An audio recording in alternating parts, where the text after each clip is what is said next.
Hello, my budding little surgeons, and welcome back to another episode of Debate Dissection with the lovely Ember. How are you, Ember? Are you looking forward Hello. to seeing two old white people talk about things?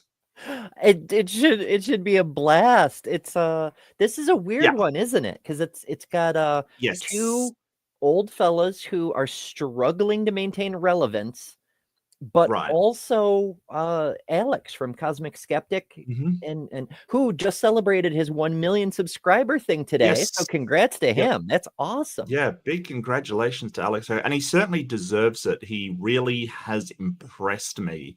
I think that if it was somebody else moderating, I might not have been as interested. But going through it, and just first off, it is a bit of a different one. It's not really a debate. So I I clickbaited you. Totally my fault. You can blame How me. This dare has nothing to do with them. It's more of a discussion because Jordan Peterson he doesn't do debate. Like he really doesn't. Even his Matt Delahunty one, which I've seen, is um is sort of just a discussion. So he really doesn't do debate for a start, but he does do, I guess, vigorous discussion. I guess it's kind of and I find both men a little bit odious in their own way, like a little bit annoying. Um, Although I think I've got a lot more time for Dawkins, who at least has some, in my mind, some credibility in the evolution sphere. Like he is a very good evolutionary biologist, aside from when he isn't whatever else. pitching it overboard for his political ideologies. Yeah. Yeah, no, I hear you. I definitely hear you. I absolutely hear you. He can say some awful and stupid things when he goes outside of his field, really. And as you say, for too often he does for political reasons. But it's fascinating to see Jordan Peterson because I think that I didn't hold him in very high regard, and I even less so now. And there'll be some very sort of obvious reasons for that.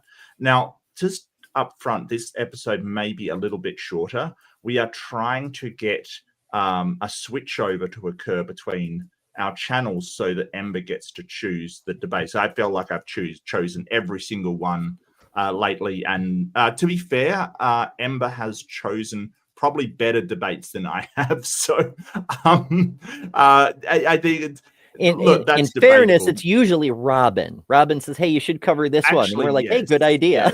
Yes. Well, no, that's it's not mutually exclusive. Like you can still have chosen better debates than me, and Robin has chosen better than both of us. So yeah, 100% agree with that actually. But yeah, so it may be a bit of a shorter episode, but I've just taken some of the more prominent clips from it, and we're just going to be discussing it. But wow, so it actually, to me, it's very, very interesting, which is why I want to do it. So Fair yeah, enough. that's why I want to do it. And yeah, someone says you are glowing today, which is just lovely. Absolutely. Where was that comment? Yeah, it was pragmatic. There, a pragmatic crystal, our wonderful mod, and just amazing all round person. Absolutely, thank you so much, pragmatic. You are amazing. Pragmatic does so much for the community, like really, just an amazing person. And hello to everybody else who is also amazing in the chat. Good to see you, Austin. Good to see Left-Handed Jedi. Good to see Andrew first in. And really good to see you, Jeff. Austin is a new debater up and coming, and I'm really looking forward to the after show, which I believe is in a couple of days' time. Should be coming up very shortly, which I hope he's really looking forward to his first 2 days. first Hoven debate. Yeah, 2 days. So the third for me may be a different day for you. Yeah, Sure. set a countdown, folks. Yeah, absolutely. So have I missed anything? Well, go and like and subscribe first off. I'll just lead by that. I'll just say, hey, liking helps me a great deal. Please do it because I feel like having to watch Jordan Peterson, I deserve it. That's where I'm at. That's fair. Yeah. That's fair. Yeah. But we will be like taking it apart and taking it down. so prepare yourselves for this one. I know he can be awful, but it's really interesting to see. And he represents a greater paradigm out there and a problem that I see, and I'll get to that. But he's sort of, the way that he approaches stuff is what I think is one of the problems that we're currently running into between theists and essentially materialists or naturalists, people that think that the natural world is all there is. And so we'll definitely get that. Am I missing anything? Am I missing any great thing, or should we just get this party started? I think that covers most of it. I mean, future people, make sure to subscribe. If you want to support the channel, join memberships. You get all the cool fun emojis. Readerships. We could do other marketing. That's a good point. Yeah, no, that's a good point. If you don't have readerships turned on, like if you haven't accepted memberships, definitely turn them on, because we had a wonderful guy, Maximiliano Vishu. Is it Vishu? Bishar, sorry. Maximiliano Bishar. Max V, yeah, absolutely. Well, it was just, I so butchered his name the first time when he used to have the whole name.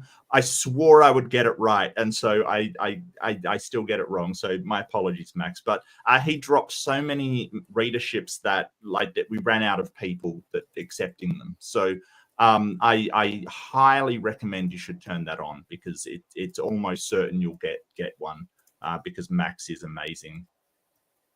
So definitely accept them.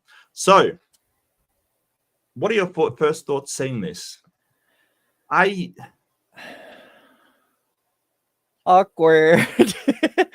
So first of all, I've mentioned before, I know Alex is trying to distance himself from his past self, but the mustache is so 1970s, and it's just not doing it for me. I know that's not what you mean, but like that's the first thing that comes to mind. I see suits, I see two blue ties and a red tie in the middle, and everybody's wearing socks with loafers except Dawkins, who appears to be wearing maybe Doc Martens. I can't quite tell. And he's got 2 drinks. Alex has a glass of water. Peterson, maybe he has a drink on like an arm table, but like, I know it's all set decoration, but it all speaks to their personalities, right? Because like Alex is carefully paying attention. Dawkins is like patronizingly waiting his turn to talk. And Peterson is just Kermit the Frogging all over the place, because that's what he does. So it's like the perfect tableau for our intro here. Did you notice the 2 dinosaurs in the background? You know, now that you mention it. I don't know where they are, but I noticed this immediately. I'm like, why are there dinosaurs in the background? Maybe it was an effort for my brain to stop paying attention to the nonsense that Peterson was coming out with. That's but fair. Like, I really, it's really weird. Like, and you know, I'm not going to hassle anyone's fashion, or especially their follicle choices, let's put it that way. But you know, I think that sort of mustaches are coming back in. Fashion is cyclical, so you know, I think that it's coming back around. But we'll start this running and listen to what this man pontificates about. You made a statement a couple of months ago that I found very interesting, and I don't claim to understand it, and I'm not trying to put you on the spot with it. You said that you were a cultural Christian. Okay, and so that raised a number of questions in my mind. You know, and the first question was, you are changing the subject. No, I'm not. No, I don't think so. Yeah. So for a start, I hate Dawkins' tie. I absolutely loathe it. I mean, it's sort of a novelty tie with DNA on it, and I get why he's worn it, but like I don't know. Anyway. So this came out a while back. Dawkins was saying, "Hey, I'm a cultural Christian," kind of thing, and every single theist that we knew sort of jumped on it and sort of said, "Hey, he's actually a Christian." And it's like, well, no, what does he mean by that? And I was a bit bewildered to what he meant by that as well. But from looking into it, it was just, oh, I was raised a Christian, as were a lot of people, you know, that are no longer Christian. So I don't really understand. A lot of it was the argument that Christianity is necessary in our society, they're like, see, even Dawkins admits that Christianity is necessary. And it's like, yeah, I don't think he's admitting that. I think he's just talking about how he's raised. Oh, hello, Robin. So good to see you. There's another wonderful person. Yeah, we were just talking about you suggesting better debates than we do. Yep. Yep. So Guilty. the suit he's wearing is kind of infamous. Really? Yeah, it just, those aren't pinstripes. Those are words. Okay. Give me just 1 second and I'll pull up buttons. So many buttons. See what it says. I don't. Yeah, it says clean your room. Really? Mm-hmm. Oh. He had it specially made because that's the thing he was originally known for. Yeah. And he's wearing it now in his. Yeah. Okay. Yeah, that's a bit on the nose. I think Dawkins is a grown-ass adult. You know, I don't think what. So maybe he's doing this for the sort of clout or the, you know, to make a statement or some kind of thing. I don't know. He's a fucking meme. He knows he's a meme and he's leaning into it. Really? I mean, that like the other parts in the conversation are talking about the difference between a meme and an archetype kind of thing. So that's fascinating because Dawkins is the one who popularized the term memes. It's like meme versus archetype. Well, he coined it. He made up that word. Like, he actually made up the word meme to, I mean, he's an evolutionary biologist, and he basically said that there are ideas that tend to evolve just like biological things do, through mutation and, you know, or in sort of an analogous way to biological evolution. So the evolution of these ideas he called memes, things that sort of cultural ideas that essentially, yes. But sort of the archetype, Peterson sort of suggests they go deeper. They're related to something intrinsic about humanity. And he sort of tries to sort of say, hey, they're not just temporary ideas, but they are in fact ideas that are rooted almost genetically or sort of in a very sort of primordial way, sort of a intrinsic way to humanity. And I'm not sure I agree, because our archetypes have changed. Yeah, it's Jungian. That's correct, Austin. It is Jungian psychology, the archetypes. But I'm not sure I would 100% agree with that. It's very weird. He loves Jung, absolutely loves Jung. Yeah, I don't know. It's very, very strange, because a meme will evolve, but an archetype is supposed to be unchanging. So, yeah, it is pretty outdated. Yeah. Okay. I may be leaping outside of the topic a bit to get back to it. We can do cultural Christianity, but I think I have a list of questions that you wanted to ask, and that is one of them. But I think Professor Dawkins did ask you... You're referring to the predictive power and to the utility of the stories. Yeah. Okay, so that's actually what I was trying to say. Okay, so that was the point. Well, it seemed to me that your proclamation that you were a cultural Christian was a recognition and a statement that you had found something in the culture that had been derived from Christianity that you had an affinity with. And that there's... Yeah, is that what he meant? Like that's what you took from it, but is that what he meant? Yeah. There was something about Christianity that you had an affinity with. So when you're talking about culture, right, when you're talking about this a culture that you are in, let's take it on a sort of microcosm level. You don't have to like the culture that you are a part of. You like, if you are ingrained in sports culture, or say motorcycle club culture, or any of these subcultural groups, you don't necessarily have to like the culture to say, well, I'm a cultural X. I'm not sure why automatically, if he says, well, I'm a cultural fill in the blank, that automatically he likes that culture. True. There's multiple levels to it. I think the main thing that's a sticking point for me is the way Peterson is just ejaculating all over the place his takeaway instead of asking a question. Yeah, it's interesting, isn't it? It's sort of like this, well, I want you to, sort of, there must be something, the reason why you said that kind of thing. And it's like, well, yeah, it's because historically and culturally, it was a Christian society. So we do have these byproducts of being that. Like we still celebrate Christmas and Easter and things like that. There's no denying that at least part of our culture is rooted in Christianity. But that's not necessarily a good thing.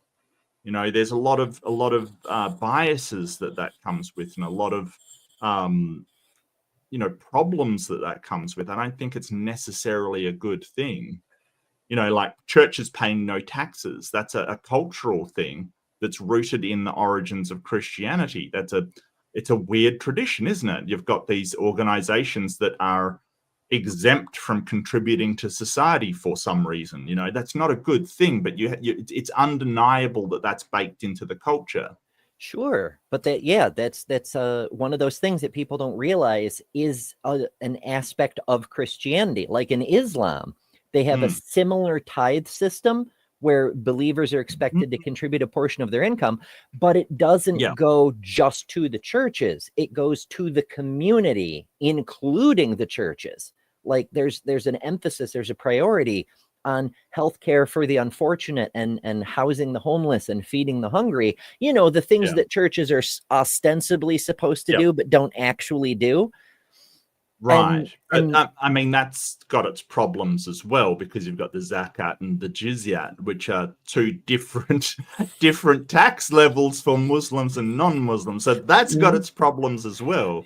Oh, for sure. But the point is that it is an element of culture that isn't necessarily have to be there. It can be a different way, and another culture could bake in a different system for that. Yeah, absolutely. Yeah, no, I totally agree. And I mean, it gets rough because, I don't think we can 100% escape that cultural history of being, a Christian nation? And ought we lose that entire thing? I think that it's perfectly fine to take the good parts of Christian culture and propagate them and say, hey, this is actually a good thing.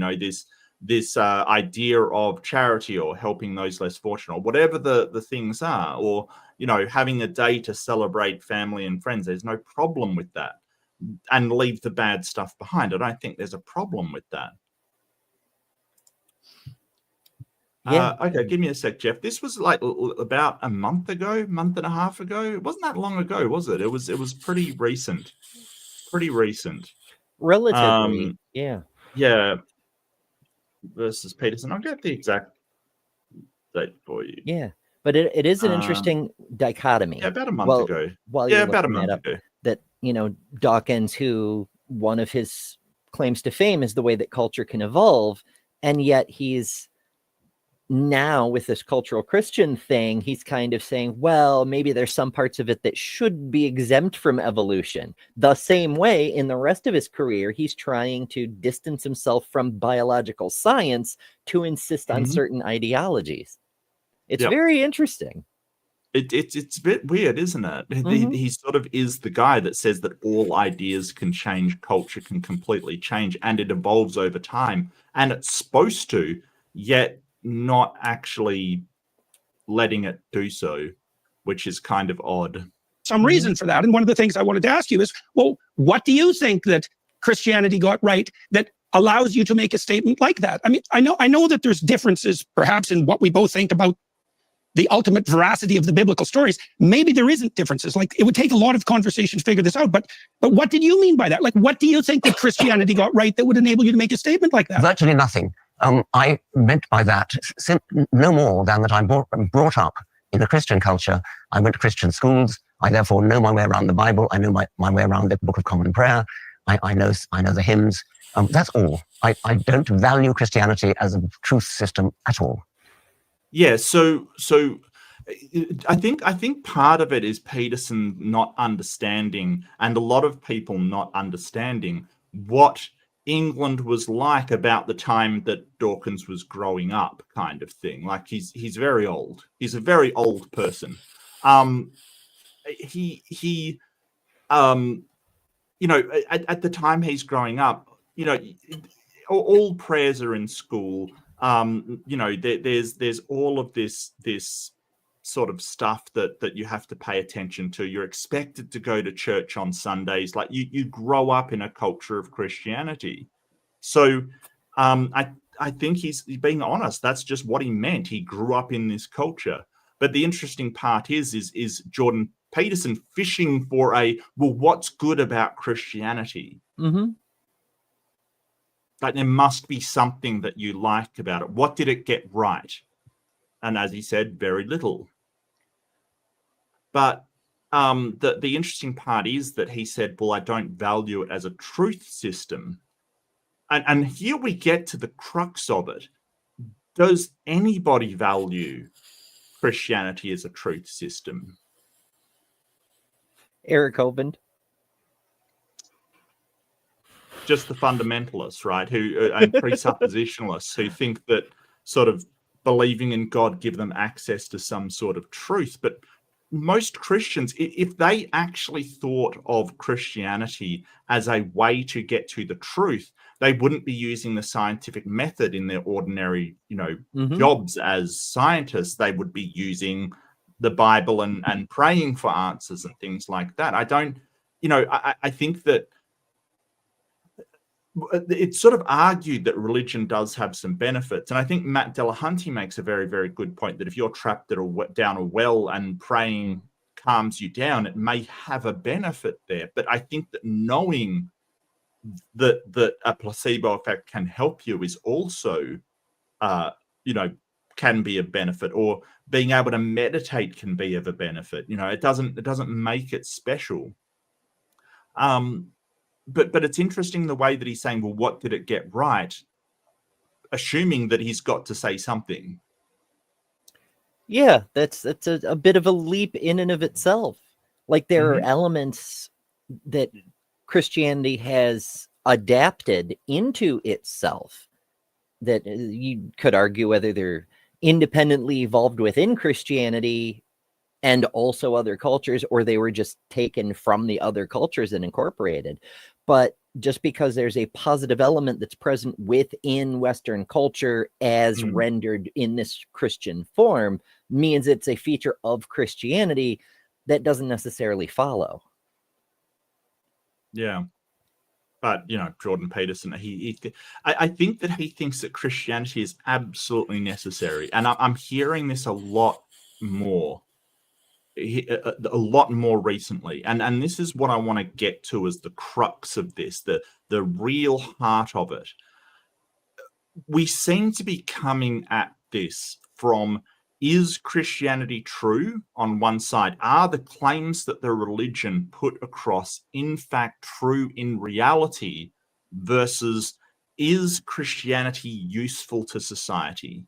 And it seems to be this weird place where, and keep this in mind as this goes on, I don't think Jordan Peterson cares if the claims are true or not. I don't think he cares. I think he believes that Christianity is good for society, or useful for society, or provides society with some intrinsic and alienable, or some kind of overarching glue that holds it together. So I don't think he cares that it's true.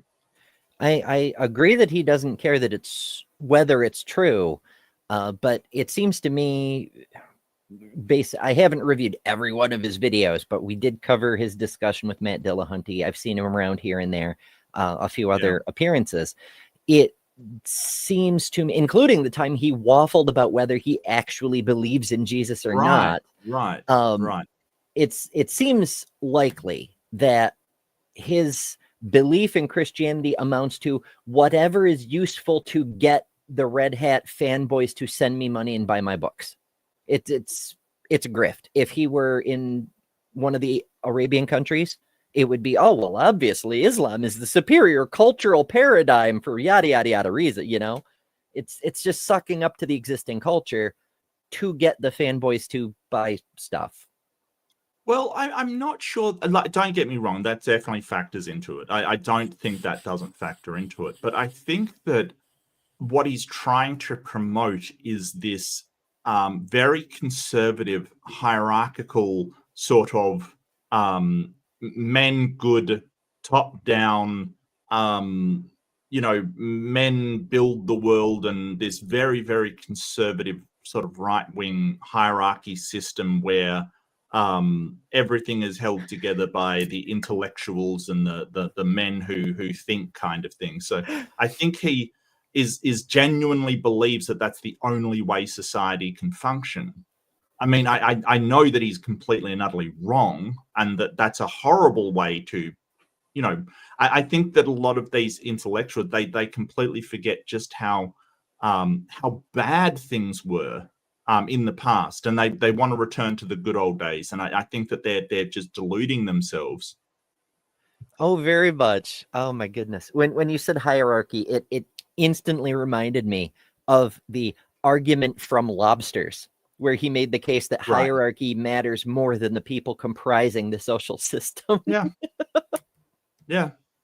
It's very, very strange, the way that they think that hierarchy is going to keep societies together instead of breed resentment and breed a willingness to tear it apart.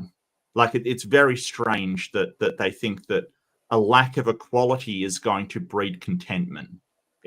I don't see that. I see that equality will breed more contentment than hierarchy and things will. I don't understand. And it's of course very telling that the people that he thinks should be on the top of the hierarchy, the male intellectual cis white men, just happens to be him. Who would have thunk it? It's fascinating how so many people who are sophisticated, like Brian Holdsworth from your previous show, how they assume because they think so highly of themselves, they just put themselves at the apex of intellectualism, even though it's kind of a Dunning-Kruger sort of thing. Now, to Peterson's credit, he does have a tremendous vocabulary, which he loves to get as much as he can in as possible, but... Yeah, and I don't think he's a stupid guy. I think he's quite smart, but smart and reasonable are not the same thing. Being smart and logical are not the same thing. Being smart and sort of right, being smart and correct about the states of affairs in the world are not the same thing. I have no doubt he's a very intelligent man. It's just, I wish he would use his intelligence for something other than sort of trying to create a hierarchy with people like him at the top. Yeah, let me ask you about that, because maybe that's true and perhaps it's not. So the first question is, do you think that there are any marked differences between cultural traditions that would enable you to rank order them in terms of their ethical validity? Yes, I do. Okay, so for example, we could contrast mainstream UK Christianity with Islamic fundamentalism. Yes. Oh, I'd rather you contrasted mainstream UK Christianity with, fundamentalist US Christianity for a start. Apples to apples. What do you mean apples to apples? Compare Christianities to each other because they're the same ostensible, same fruit. Yeah, well, we don't have to, but we're talking about sort of I mean, mainstream UK Christianity is sort of like it's more a social program than it is a religion kind of thing. If you look at the Anglican churches, they don't care if you're gay, they don't care if you're cis, they don't care anything. They do try to support their community. They're basically real Christianity light. They don't really do these proclamations of what you ought to do or not to do kind of thing. They really are just a social, and community center for their people. It's not that they don't, believe in the Bible or follow God or things like that. They just don't leverage that so much on their followers, as opposed to, fundamentalist Christians that will absolutely call you the devil if you bust out a Monopoly board or something. It's ridiculous. It There's is demon spirits in that funny money. Look, I was on Breeze over at Hive Science before I went to bed last night, and they were talking, like Christian fundamentalist people were talking about how Furbies were the devil, like because they Haunted speak Furbies. and I just went, no, this has got to be a joke. No, apparently not. Like there is no. But then you can compare to, say, Islam, which has people literally go out and attempt to kill a man because he wrote a book that they didn't like. Like seriously, Salman Rushdie wrote a book back in the frigging 80s and is still being hunted to death to this day. And it really didn't have a lot to do with Islam. It was just called the Satanic Verses, and it only tangentially had Islam in it. I like seriously, and the man is still. Someone tried to kill him. I think it was about a year ago. Like this is the comparisons that we can make. Nobody's saying that that's not the case. That some versions of religion are better than others. Excuse me. But I'm wondering why, because you sort of. I think he's angling to say, hey, but it could be Islam. You wouldn't want Islam, so go for Christianity. Why do we have to go for anything? Well, why do we have to ascribe to that which is clearly not true in order to prevent something that's even clearer not true? Where else do we do that? Yeah, heaven forfend. You better start playing baseball, because otherwise you'll get stuck playing football. Well, right. I could just not play any sports. Oh no, you have to play a sport. Right. Otherwise, another sport will get you. Why do we have to do this? No, I don't understand. I don't understand the reasoning. It's sort of like going, well, you've got to believe in aromatherapy because, you know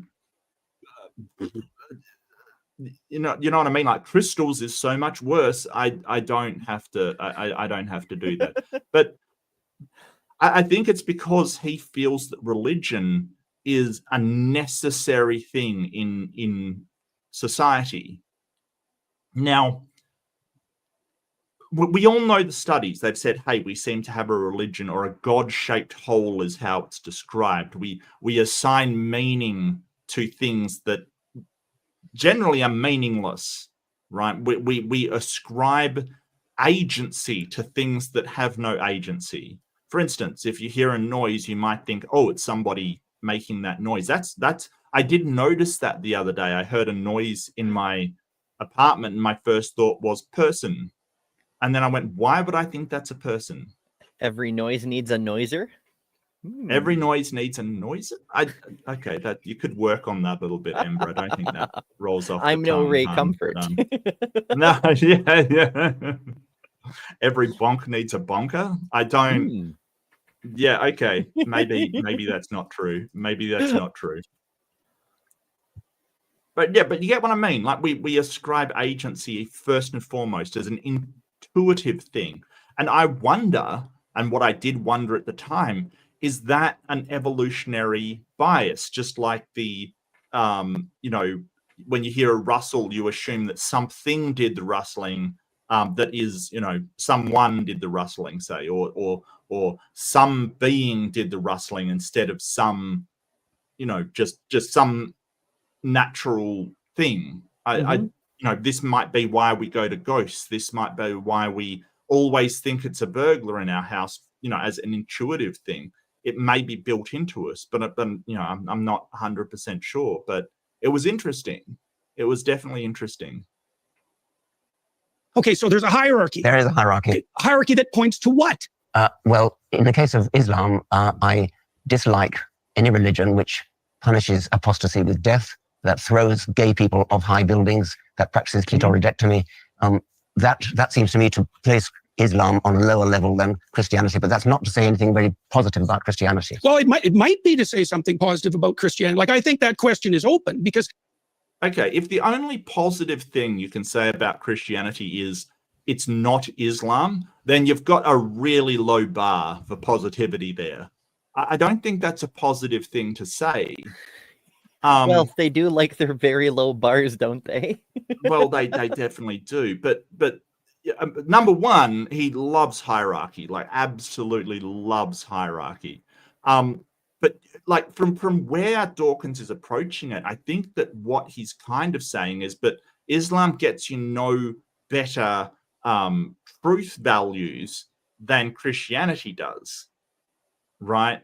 You know, it gets you no better. And Christianity hasn't exactly had a storied history throughout its past as well. It's only very recently that Christianity has stopped, you know, burning women for being witches. And actually, now come to think of it, in Africa, they're still doing that. So, you know, it may just be that Christianity has been around longer than Islam, because none of the things that Islam is doing now, Christians haven't done in the past in defense of their religion. Like they've killed gay people, they've killed women, they've attacked other nations, they've done terroristic things in order to propagate their religion. You know, it just may be that the more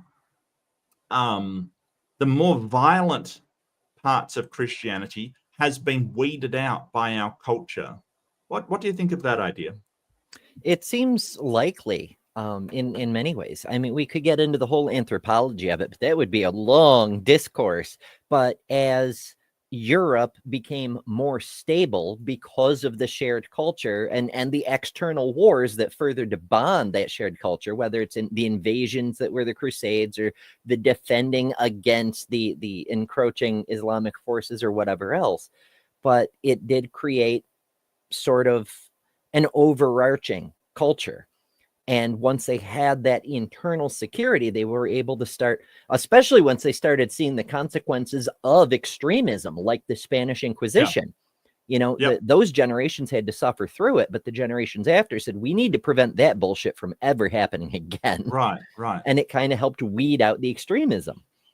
And the witch hunts kind of thing. I mean, I was reading up that between sort of, I mean, it is remarkable how many people were put to death, anywhere between, I think it was 40 to 100,000. Please fact check me on that. I'm not 100% sure, but, you know, almost, you know, at least tens of thousands of people were put to death for being witches between 1750 and 1850 or something, somewhere around there. Like a ton of people. Like, we're not talking about a small amount. Of course, all women, you know, and more or less women that just wouldn't fall in line with the church, essentially. Tons of people were put to death. But it is the Salem witch trials that we basically came up with the concept that spectral evidence will not be accepted. Spectral evidence, we have this idea in law that things like dreams, feelings, visions, just anything that relies on some kind of supernatural element will not be accepted in a court of law. And that's due to the Salem witch trials, where about 70 Women were put to death for no reason whatsoever. It was just hysteria. It was basically a satanic panic or a witch panic that got out of control. Around over a dozen. One part of my brain says 17, one says 24, but there were 1 or 2 men. The details are fuzzy, but Giles Corey comes to mind. Okay. But he was pressed rather than burned. Oh, at least 25. Yeah. Gotcha. Yeah. So yeah, it's messy as hell, but ultimately, I mean, that's why the Puritans were there, was because of, in Europe, there was that anti-extremism, right? The Pilgrims, the Puritans, they left England because they weren't allowed to be extremist in England. They were actually pushed out. So they settled in the Netherlands, where everybody was welcome. They had a totally open culture, but part of that tolerance was they weren't allowed to be intolerant, and their children were being corrupted by the seculars. So they left there. They weren't chased out of England. They were chased out of Amsterdam by people being overly tolerant. And that's why they settled in New England, so they could make their own place where they could set up a totalitarian theocracy and be religious extremists. And within a couple of generations, witch burnings. Yep. And you can imagine the plaintive cries of those Puritanians with their red settler hats going, well, they're oppressing us because they won't let us practice our religion. They're oppressors. We're the victims here. No, they just didn't want you burning people and being just absolute fanatics in their midst. And this is what we sort of say. It's not oppressive to disallow people to use oppression. Religious tolerance doesn't mean you tolerate their madness. I don't know. It's just very weird. But yeah, I'm so glad you're here, because that's awesome. And see, I always knew I liked people from the Netherlands. I really do. It's true, and they're still like that. In fact, right after the U.S. election, there was a person from the Netherlands who dropped by. Our friend Purple Rhymes with Orange does a community live chat every Wednesday, our Wednesday, and a person from the Netherlands I'd never seen before and have never seen since dropped in to say, hey, I see there's a lot of trans people who come here. We just want y'all to know you're welcome in the Netherlands. You're protected in the Netherlands. And most people in Amsterdam speak English. So if you need a place to go. No, the Dutch people are amazing. And I've been to the Netherlands. Absolutely amazing people. Just very, very kind people, very very friendly people. Really, my opinion of them is just amazing kind of thing. And interestingly enough, when we're visiting there, a prison was being closed down because they basically had not enough prisoners to fill it. Their ideas of rehabilitative justice are working so well that they're actually closing a prison. It's sort of like, okay, that's impressive. But, they won't, they allow people to, they have this crazy idea that they just allow people to, take drugs. And if it's a problem, they help them, not imprison them. Help people? It's crazy, right? It's crazy. If they've got issues with substance, they help them. If they've got issues with poverty and owing money, that they will help them, not punish them. Crazy, I know, but there you go. Yeah, Peter. Yeah, no, he's probably our favorite Dutch person. Absolutely. What a guy. He did the introduction for my that you saw today. Peter de Tucker is amazing. You might ask yourself, what did Christianity get right that led it away from those particular presumptions and towards something that you regard as more ethically appropriate? This isn't a trivial question. It's a very modest claim. There's not very much. I mean, to be better than a religion that throws gay people off high buildings is not really a very virtuous achievement. So I don't know. I don't know if that's true, because if you look at the barbarism that characterizes the human past, you might think that any progression whatsoever towards something approximating mercy and tolerance is nothing short of a bloody miracle. Well, like people are pretty ruthless, and so are our chimpanzee cousins. Yes, they are. Right. So yeah, so this is interesting, and what they're saying is definitely interesting to me, that he's sort of saying, well, what did Christianity get right? I think that, and yes, humans have had a bloody history, but it's also had a history of very kind generosity and very supportive community.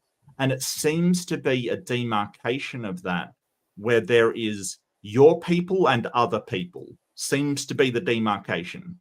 So it has always split along the lines. Like, you can have a person that is absolutely kind and generous and loving to everybody in their congregation, and will also burn somebody at the stake that they think is touched by the devil. So it seems not, to me at least, not to be an idea of we're all nasty to each other, as a lot of people think. It seems to be throughout history as we are loving to one another and brutal to the other. We love each other, but that person that doesn't fit into our idea of us, we are absolutely brutal towards. Mm-hmm. Life is sacred as long as it's our tribe. Everybody else doesn't apply. Yeah. Our people's lives are sacred. Yours, not so much. Absolutely. So I think that this idea of, well, what did Christianity get right? For a start, you're assuming that it is Christianity that came up with these ideas. It's sort of, I know he's not saying that directly, but it's kind of implied. Like, well, what did Christianity do that got everything right? I think Christianity in general, some denominations less so and some more so, but I think it really has been dragged into the current paradigm that we're in of, hey, don't go around murdering people and things like that. Even if, like, I get that they had an idea of do not kill, but it really, as you can see from the Bible, it really applied to your tribe. It didn't apply to the Moabites or the Amalekites and people like the other people.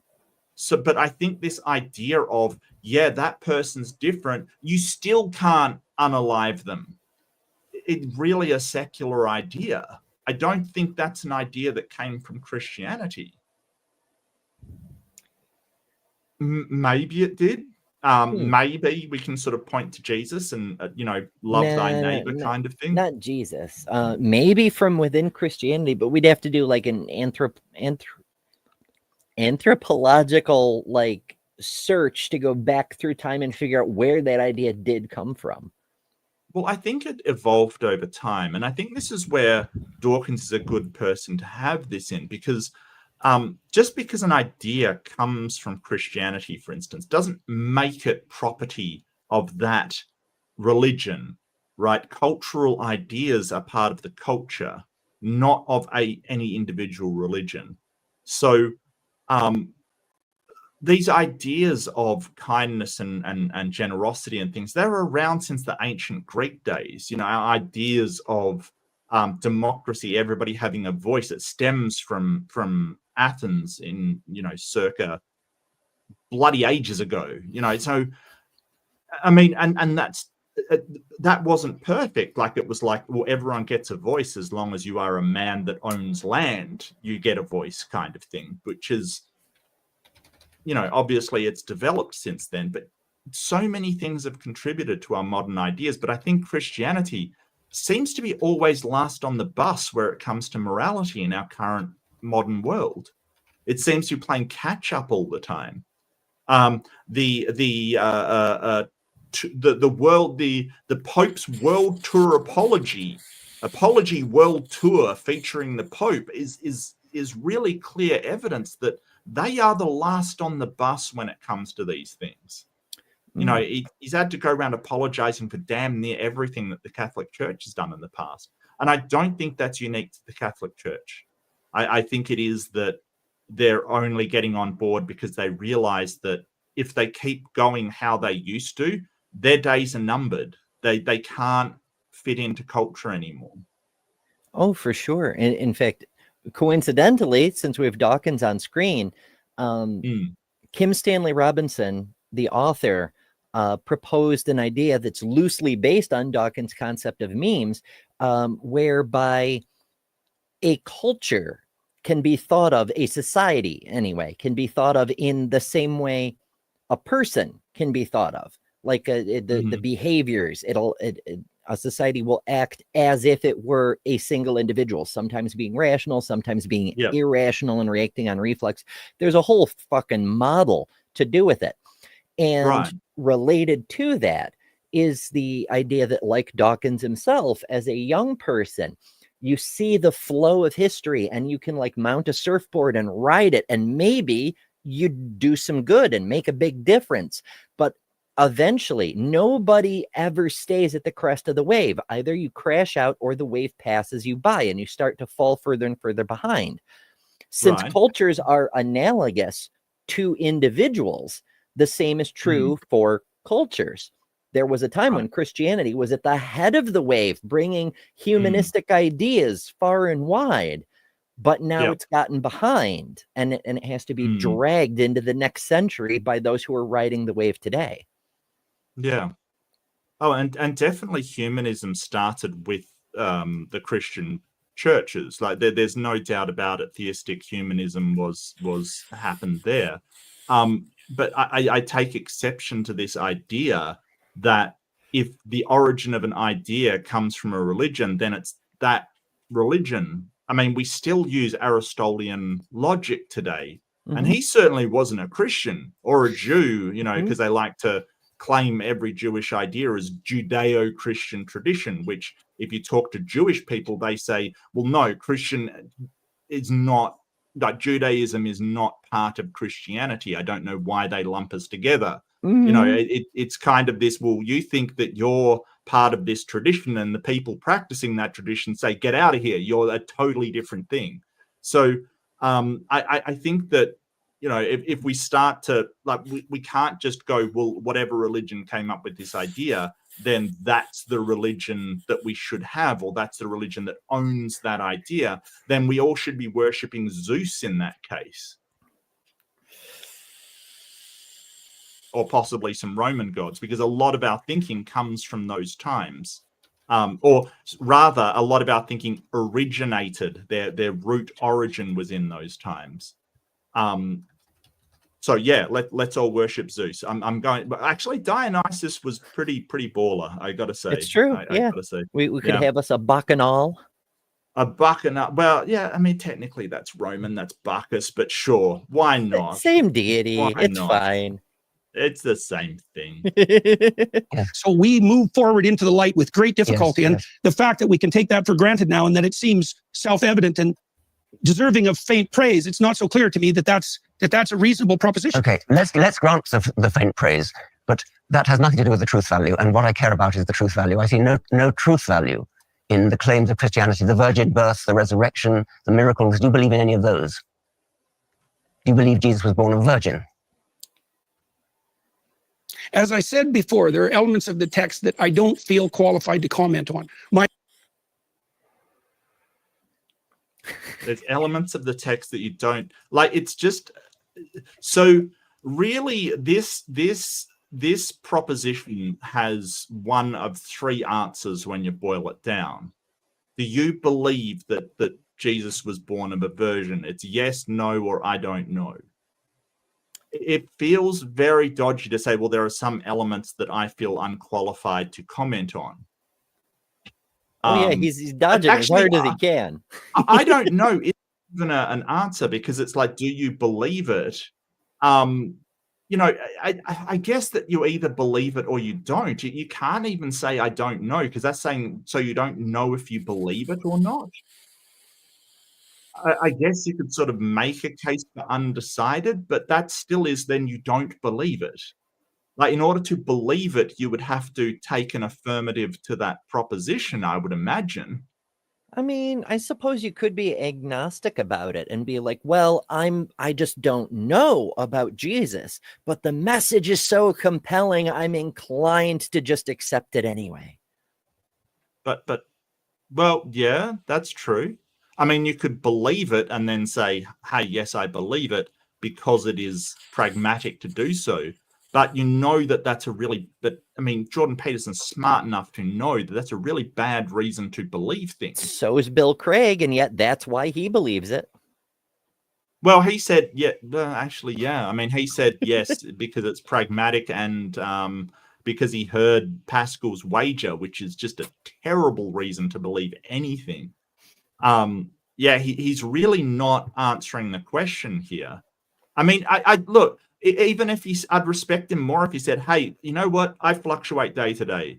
Sometimes I think I do believe it and sometimes I don't. You know, sometimes he's theofluid. Why not? Long as he cleans his room. Fluid. Experience has been that the more, like, I know from a metaphorical perspective and from a mythic perspective what the story of the virgin birth means, and I accept that. I know, for example, that any culture that doesn't hold the image of the woman and infant sacred dies.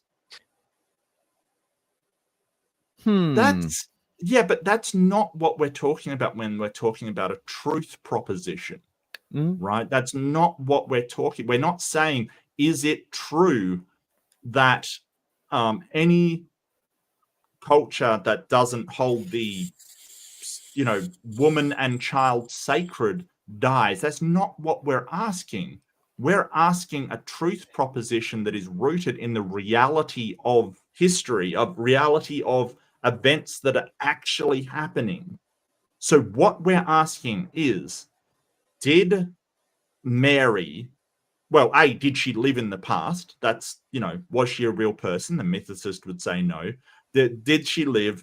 Did she get impregnated by a god without knowing the touch of another man or a man at all? And did she give birth to a divine being? That's not, like, it's really weird that he goes to, well, I understand the metaphor. Why don't you understand the proposition? Yeah, I mean, heaven forbid he offer a direct answer. But also, I got kind of stumped on, see, when I think about complicated answers like Peterson likes to give, I go through different levels. And I got hung up on the very first level. Is the literal thing he said actually true? And it's not. Like this, there's this idea within modern Christo-fascist Christianity that women are sacred and have to be put on a pedestal and protected, but that hasn't been borne out through Christian history, and it's clearly not true in many other cultures. You know, they're constantly going off about Sharia law making women into property, not sacred, but just breeding stock. Now, protecting children, I won't grant it to him as stated, but that is the point of a civilization, is to protect children, at least insofar as making it more likely for them to grow up and be able to produce more children.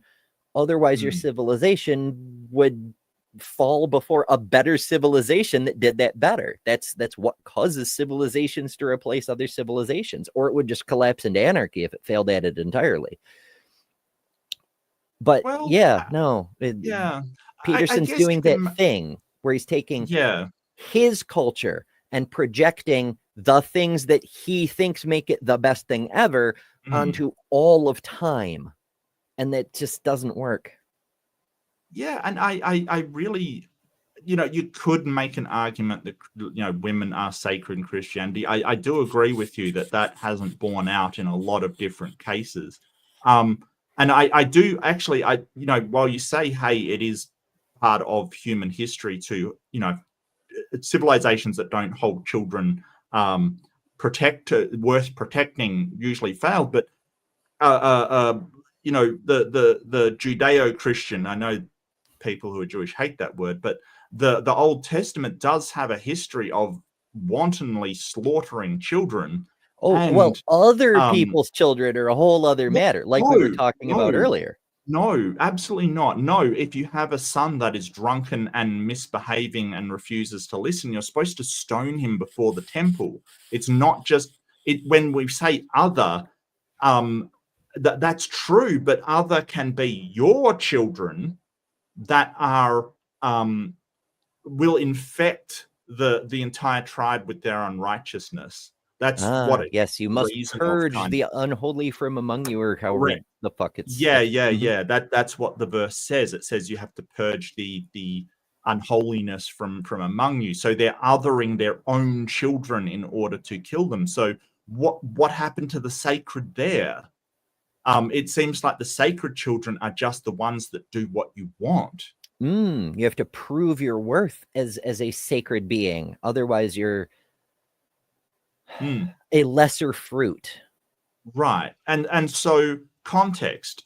These days now, I see a lot of this othering of children. They are you have the good Christian, MAGA wearing person that is all great and has a good head on his shoulders versus the, woke, horrible other kind of thing. And they will do things to those children that are just unconscionable, but they don't see it that way. They see it as, well, that child, so it depends on the child how they treat them. They don't seem to care that trans children are dying. They don't seem to care about that. I think it's the same sort of thing. Like, this is obviously a less than optimal fruit, so they don't care because it saves them having to purge it.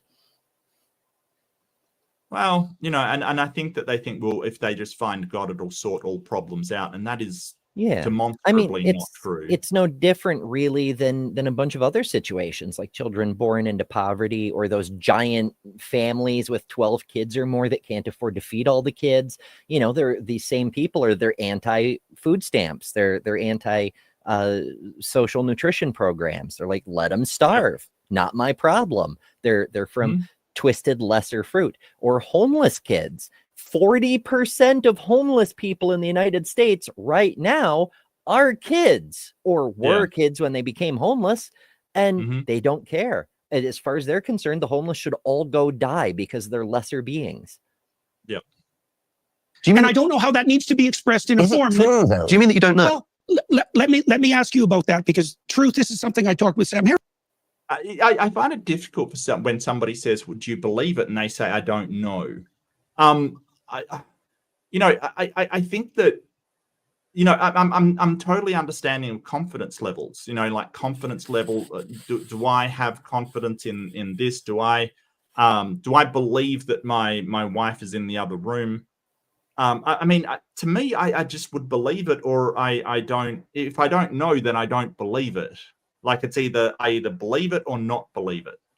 And if I don't have a certain level of confidence, then I would say, no, I don't believe it, because I don't know where she is, right? I don't know. I'm wondering what you think of that, whether there can be an I don't know in belief. Because when you're talking about knowledge, right, when you're talking about justified true belief, when you're talking about, is my wife in the other room, I can say, well, I don't know. I can even believe she's in the other room and still say, well, but I don't know. But when you're talking about belief, it seems like it's a bare minimum to hurdle over. That I don't know. I really have to think about that. I suppose you could say, hey, possibly. I think there's. I don't know. I think there's fundamentally an I don't know in the statement I believe, because if you knew, you wouldn't have to say I believe. Like, I do it instinctively. Like when somebody says, hey, did you mail your car payment or whatever? If I'm not sure, I might say, I believe I did. And the reason I say I believe instead of just yes is because I'm not sure. There's an I don't know in there, Yeah. So I find it hard to accept that Jordan Peterson does not know whether he believes that the virgin birth actually happened or not. Because Dawkins is asking a specific question. He's asking whether the claim that this happened in reality, do you believe it is true or not? And if you don't know, then you don't believe, right? Yeah, when it's a direct question about like your own beliefs. Like if somebody says to me, do you believe Jesus was the Son of God? I don't believe it, so no. The I don't know makes the answer to that question a no. Well, it's sort of redundant if you say I don't know. Because it's like, yes, but do you believe it? Yeah, if you don't know what you yourself believe, then I don't know what the hell you're supposed to do with yourself in epistemology wise anyway. Like, it's a weird spot. I'm not even sure how that would work. Truth, as we know, is a tricky business. Do you think there are differences in the truth claims between different writers of fiction? Like, is Dostoevsky more profound than...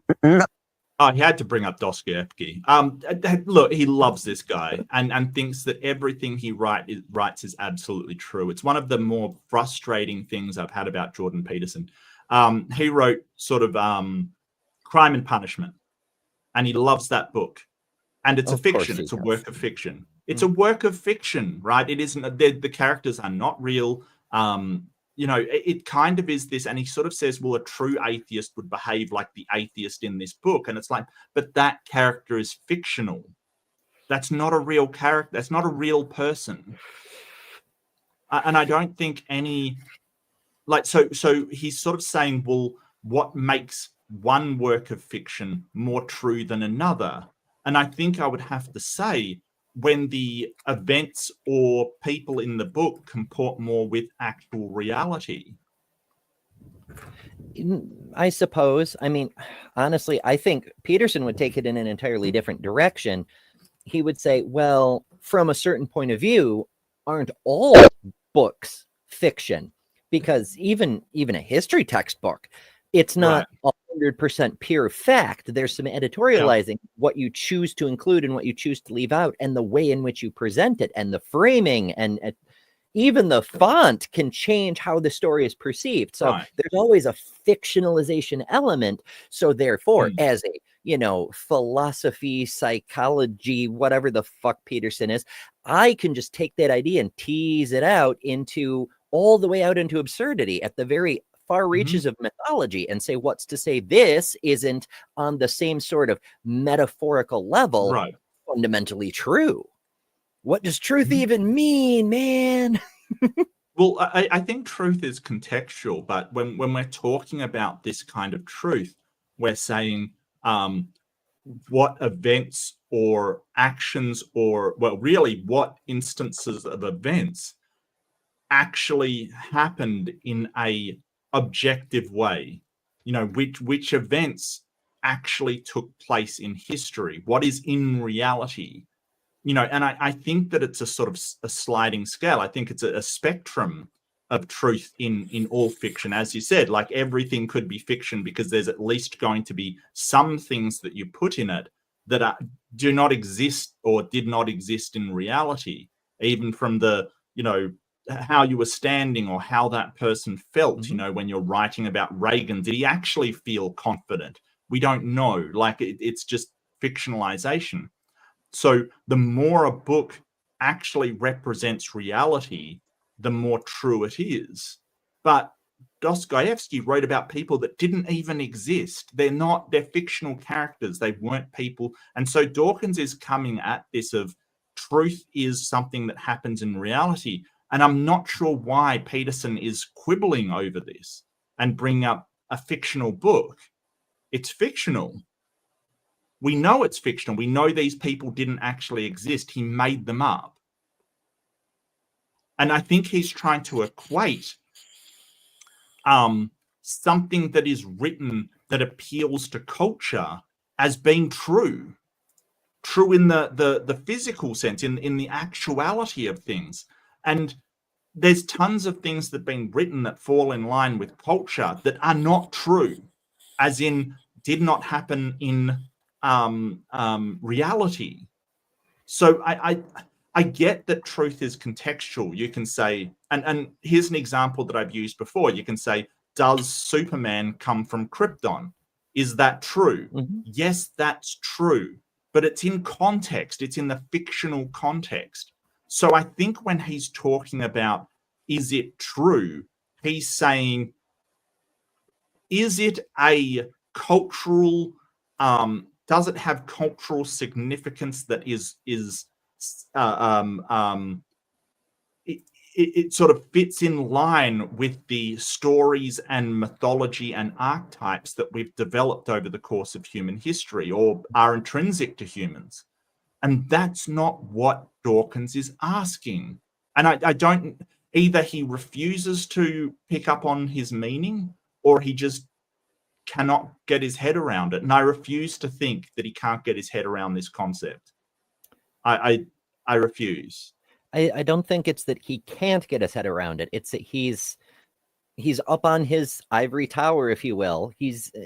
They're both going to talk past each other because they're both so entrenched in their own paradigms. It's fascinating that they're even wearing, not on their, well, in Jordan's case, it's literally on his sleeve, but in their actual attire, the fundamental foundation of their positions. Jordan's clean your room, a random platitude that shows his patronizing judgment of everyone. I will tell you how to live, kind of thing, which is why he likes Christianity, because it's a way to tell people how to live.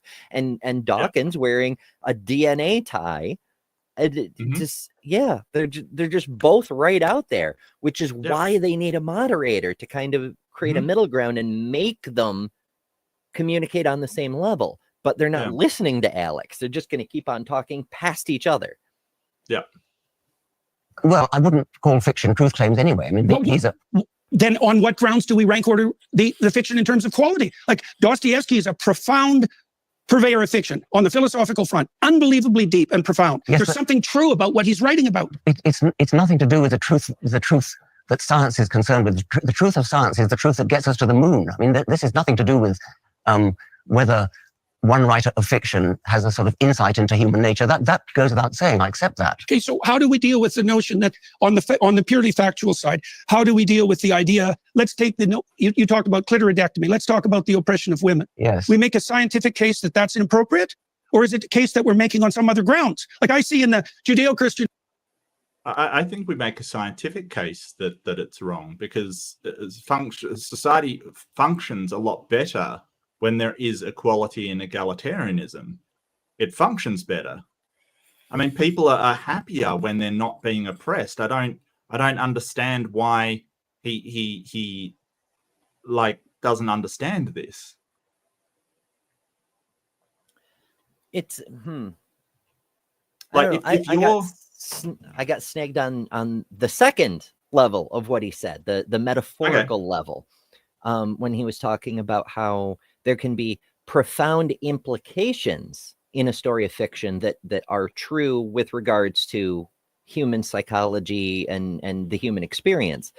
Yeah. And he says the same thing is true for the story of the Bible, whether the literal story is true or not. And that got me thinking, what is the profound truth in the story of the resurrection that we're supposed to take away from that, other than possibly what Jesus allegedly said about ye must be born again?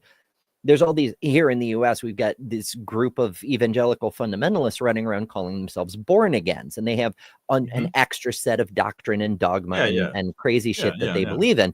But their version of born again is just basically a leveled up communion. They do an extra baptism, they do an extra dose of wine or whatever the fuck the thing is, and they just pretend they were born again. But Jesus, according to the story, it is true within the context of the narrative, died and then was literally born again. So to be true to the story, you need to die and then be raised from the dead. Yeah. So I don't know what the takeaway from that is, but I think that Jordan Peterson may think that it's practical, like people believing it can be practical. It causes them to do good things. I don't know. It's a very good question, Ember. What is the takeaway? What is the mythological narrative that we're supposed to take from the resurrection story? I mean, I understand that theists think that Jesus is God and he's going to come back and save everybody and et cetera, et cetera. But if you think that it's a metaphorical narrative that sort of provides an insight on culture. What is that insight? Mm-hmm. You know, you can't keep a good man down.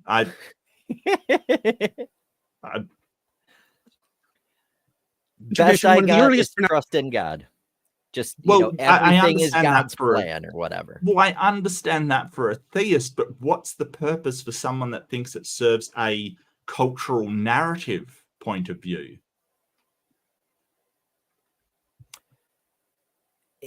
It's not clear. It's one of those places where it seems like you're supposed to insert your own meaning, and then a professional grifter, I mean, pastor comes along and says, oh, but it could mean this, and it could mean this, and it could mean this.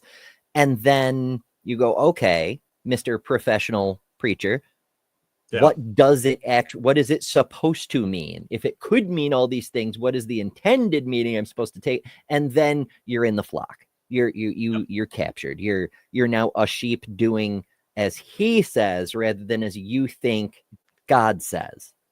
Buy my DVDs. Yes. Announcement is that both men and women carry the image of God, both.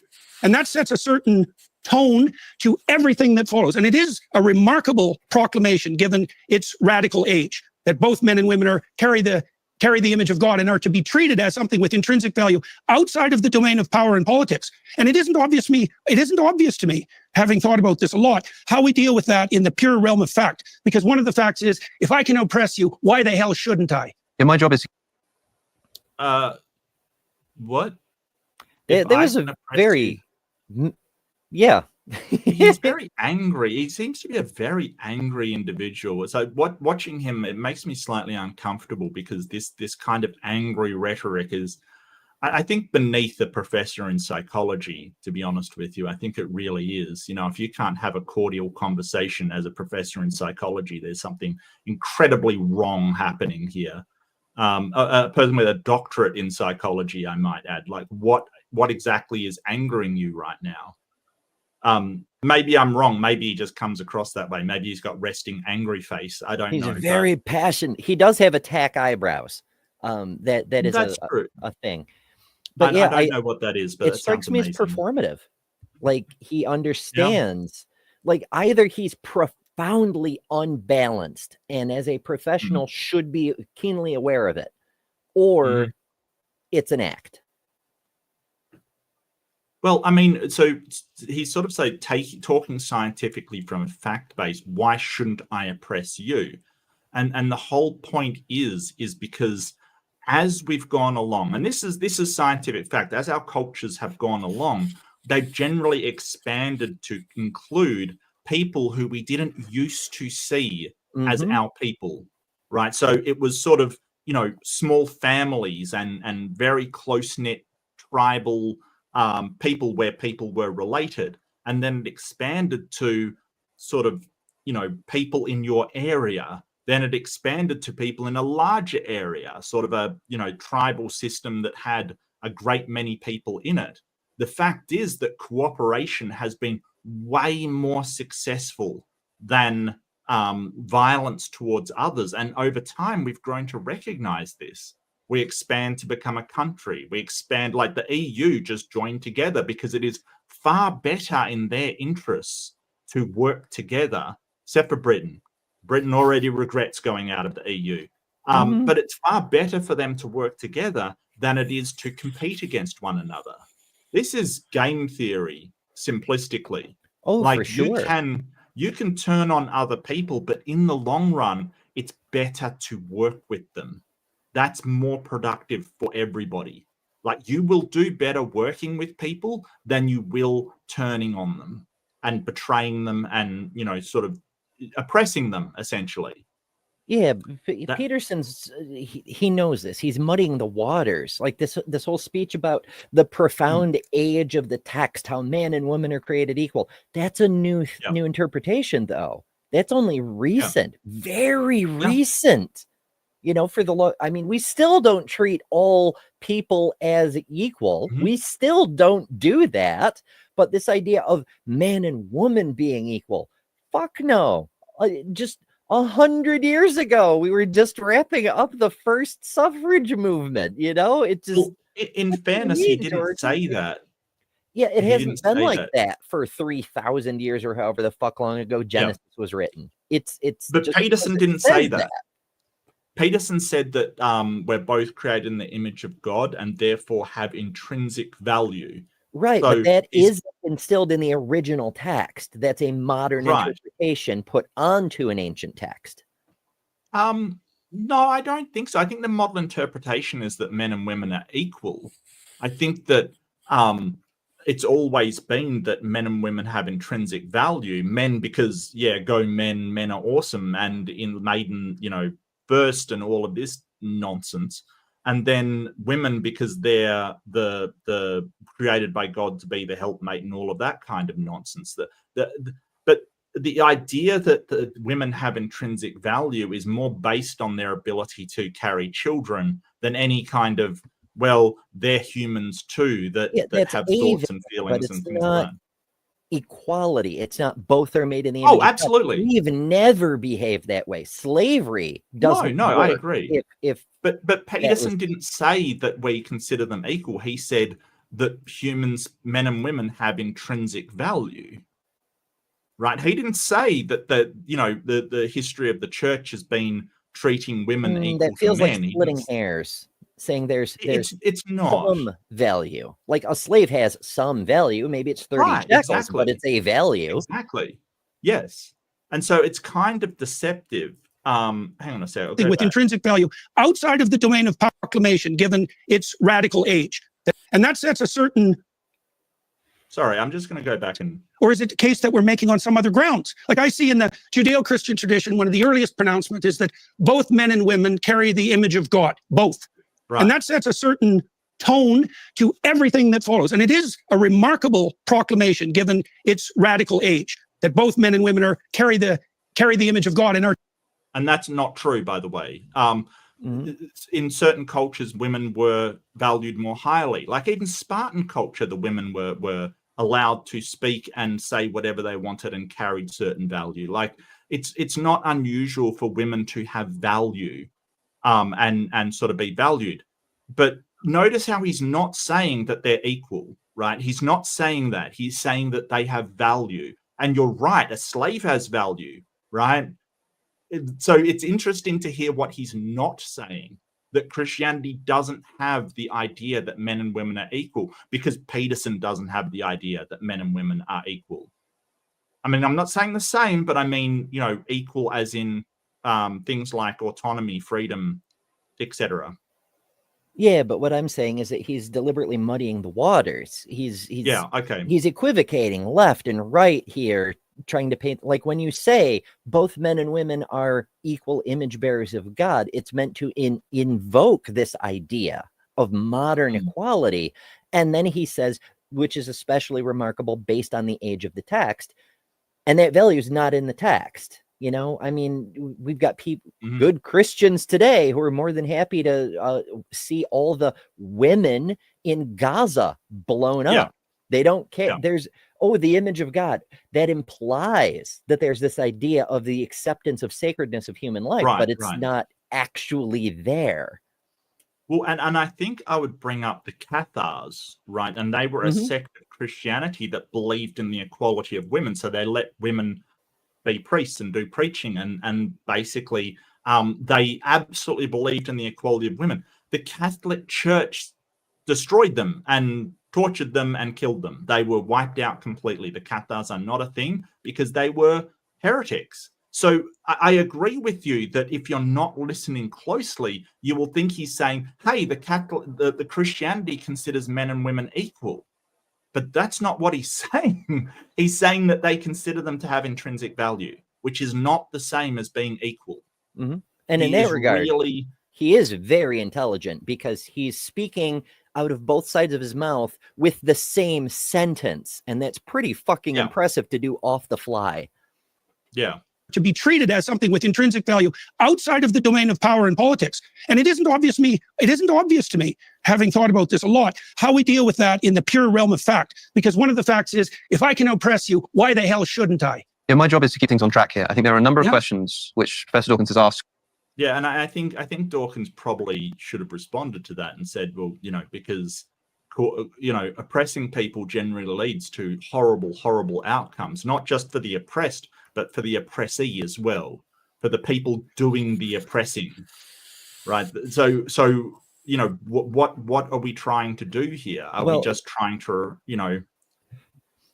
Dawkins maybe should have answered that, but I don't think Dawkins could answer that, because the man does believe in the concept of truth and representing truth as what you believe. And that's not a principle he believes. So he couldn't assert that as true. He does believe in oppression. He does believe in taking some groups of people and exiling them from the community for the ostensible betterment of the whole community. He does believe, if I can oppress you, why the hell shouldn't I? That's a thing he's in favor of. Well, I don't think taking people out of the community, if they're doing harm to the community, is necessarily oppression. But yeah, if he doesn't like the culture that they're bringing or subculture that they're bringing, then yeah, and that's a problem. And that's where sort of Peterson maybe does have a point. Quite directly, that we still haven't really heard an answer for. Okay. Professor Dawkins asking about the virgin birth. You started talking about metaphor, you started talking about myth. I think anybody listening to this conversation will understand that maybe a society that doesn't believe in the virgin birth won't work. Maybe that's the predictive power that you're talking about. But I think you must understand that when Professor Dawkins is asking you, do you believe that Jesus was born of a virgin? He means something like a biological fact. And by the way, saying I don't know, or saying, I'm not qualified to comment, is an answer to that question. But is that your answer, that you don't know? I said earlier, and I would hold to this, is that there are elements of the text that I don't know how to, that I'm incapable of fully accounting for. I can't account for what the fundamental reality and significance of the notion of the resurrection is. My knowledge just ends. Sure, but I know that whatever happened as a consequence of the origination and the promotion of the Christian story was powerful enough to bring Rome to its knees and demolish the pagan enterprise. Well, so there's some power in that story that not really how that happened, Jordan. No, Constantine he was the Roman Empire, well, the Eastern Roman Empire at the time, and he's kind of made it the central religion because it kind of kept people in their place. It's a very complex story. There's a whole shit ton of factors, but it just goes to show that Jordan isn't a historian. He's happily, cherry picking through history. He's finding what pieces support what he's trying to promote, and maybe he's not deliberately ignoring. I'll be charitable on this one and say he's not ignoring the rest deliberately, maliciously. He's just, it's not his field, so he doesn't study it. So he doesn't have the knowledge to properly contextualize these scenarios. Yeah, I think a lot of things were a factor in Rome coming down, but I don't think Christianity was one of them. I don't think that actively worked against the Roman Empire.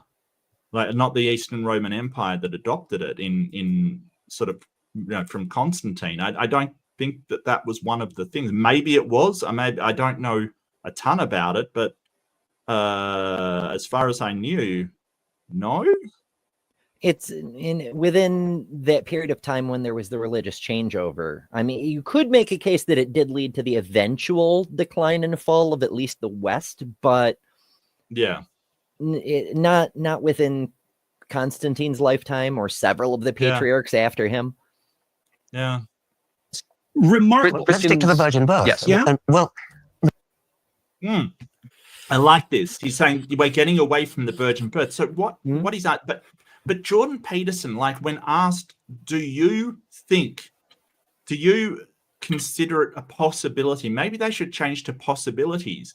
Do you think there is a possibility that this virgin birth actually happened? He's doing everything possible not to address the actual event and talking about stories and the impact of Christianity. The impact of Christianity makes no difference to the truth proposition that Dawkins is talking about. And that's one area where I actually do trust Dawkins to handle, because it's like, was there parthenogenesis in a human?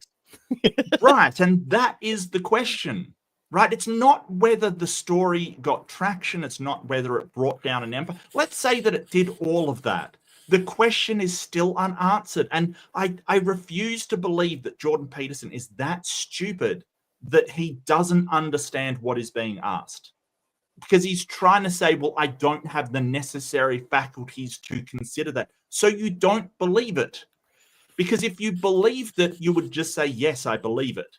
And the only other option in a true dichotomy is either belief or not belief.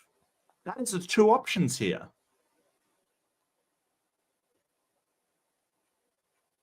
That's a true dichotomy. I mean, correct me if I'm wrong, but that's a true dichotomy, right? I mean, I do believe it. I do not, like, belief or not belief. You know how my brain works. Whenever I see a dichotomy, I immediately start looking for a third option. And there is a way to squeeze an I don't know in between those. But also, I'm pretty sure if I took a few minutes, I could come up with a way to both believe and disbelieve on different levels at the same time. Right. But when you're talking about the level only being the physical things, I don't see another option. You don't have to even believe that it is false, right? You don't even have to believe that it did not happen. Okay, but if you don't believe that it did happen, then you do not believe that it did happen. That's not the same as believing it didn't happen. Does that make sense? So I don't know is still not belief. Yeah, as far as I I'm think concerned, that's the way I'm looking at it. It's did it happen or did it not? With one remove of do you believe that it happened or did it not?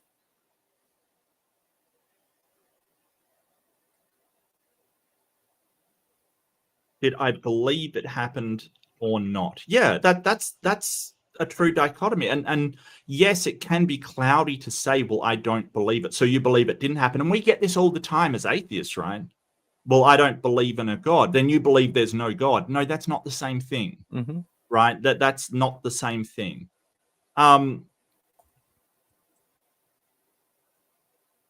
Just 1 second.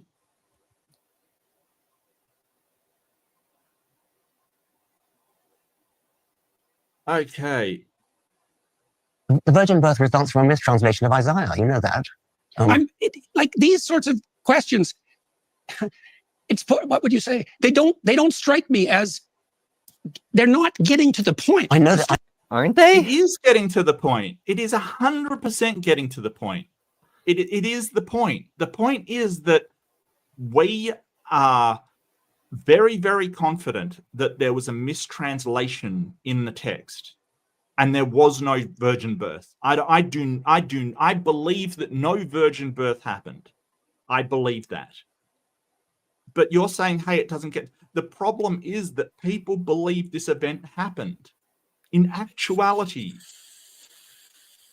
Yeah, I mean, I will give some credit, some leeway, I suppose. It really doesn't matter, theologically speaking, if there was a virgin birth. Jesus could have been... Right. I mean, you know, there's the Mark, for example, speaks of an adoptionist kind of thing. Jesus is born in the normal fashion. Luke talks about Jesus's descent through Joseph as if he's the mortal father. So it's that isn't necessarily required. What seems to me is absolutely required is, do you believe Jesus died and then rose from the dead? Yeah. Like how he was born, we don't really care. It doesn't matter. The fact that he died, not surprising. Pretty much everyone so far has died. It's that whole resurrection thing that's the linchpin issue. But if Jordan can't even answer whether he believes in the virgin birth or not, what are we doing here? And I think it matters because people believe in the literal reality of it. I think that matters as well. You know, it does matter to some people more than others. You know, you will get people that will die on that hill that absolutely it was a virgin birth kind of thing. Even if you explain, hey, the women it can just mean young woman kind of stuff. It doesn't necessarily mean a virgin. But you know, they will absolutely die on that hill that it was a literal parthenogenesis. And it has a purpose. Yes. Well, and look, I understand that there's perfect reasons to debate this. I know that. And I know that your question is more than valid, but it's beside the issue as far as I'm concerned. Oh, your question is valid, but I'm not going to answer it. Jesus, Peterson, what are you doing? What are you doing? Oh. Okay.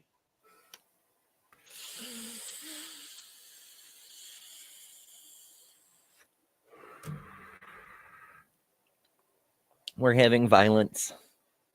Yeah. Make me choose violence. I'll do it. I'll do it. The person so affected is very lucky that they only got a bonk, relatively speaking, because oh yeah, sorry. No, it's all good, because their complaint was they disagreed with the factuality of statements I was making, but in response they were making even more factually questionable statements about what I was saying. By the same standard, that's a problem. But well, I didn't see that. All I said was somebody's telling us to stop, and I'm like, no, you don't come on the show and tell us to stop, dude. You don't come into my chat and tell me to stop this shit. Like, please, no. We're going to say what we're going to say. Feel free to disagree. Don't tell us what to do. Seriously, that's just downright bloody rude. Yeah, we're here to discuss, seriously. Not to be dictated. Right, right. So, yep. Don't keep going. You know, look, make comments. Disagree. More than happy. Disagree all you want. Disagree vehemently all you want. You know, I don't tell me what to do. Seriously. Do not. And it's partly because, well, when we started this conversation, I said, for example, that it appears to be the case that a description of the structure through which we see the world is a story. We see the world through a story. And so that's a remarkable thing. That's a remarkable discovery. And it's emerged probably in the last 60 years in multiple disciplines, because we have to prioritize our facts. And so we prioritize them according to a particular pattern. And there are patterns that seem to work and to propagate themselves properly and to orient cultures towards life abundant. And there are other patterns, the pattern of Cain, for example, that lead to absolute bloody devastation. And I don't know exactly how to construe that sort of truth. But we talked about the oppression of women, for example. It's like, how do you make a case on purely factual grounds that women should be treated as equals? It's a moral question. And I know, that's exactly. I was dealing with a factual question, which is, did Jesus have a father? I actually like this. He's refusing to go in on this. Well, you're sort of trying to turn a factual question into a moral question. He's doing the Greg Kokel thing. Take their question and substitute a question you like better. No, answer the damn question, Jordan. Yeah. Answer the question. Did it actually? It's a very simple question, and one that an actual Christian would have no problem answering, no matter whether they are a fundamentalist Christian or just a, you know, Anglican with not really a strong belief. It will either say, yes, I believe it because it's in the text and the Bible's right, etc., or they will say, it's just a metaphor for Jesus's divinity. That's it.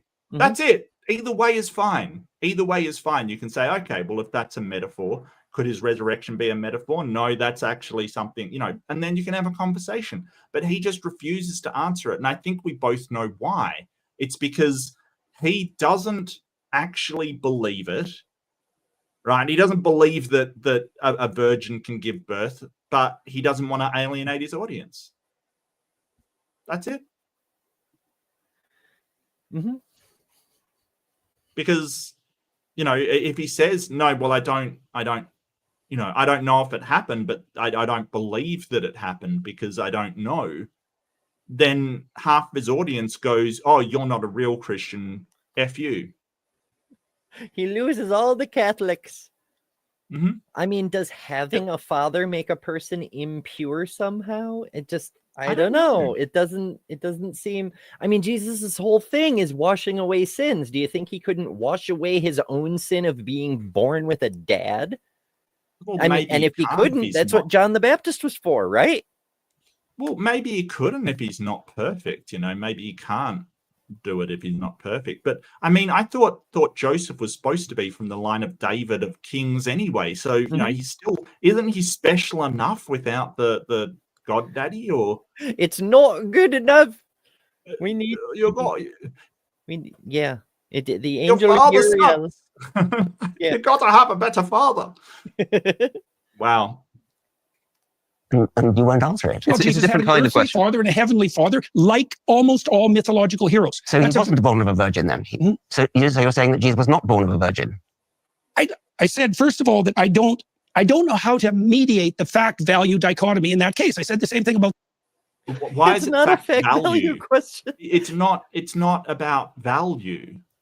Like the fact value, you don't have to mediate it. It's just whether it is fact. You don't have to implement, like, he seems to think of truths as having value to society, to people, and that's what makes them true.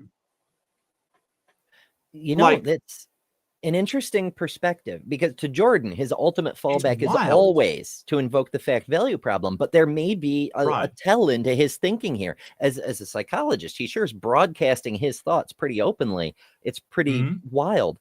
To him, it is a fact value problem, because to him, the values being signified matter more than the facts. What the facts are gets determined based on the values being promoted. Yeah. Yep.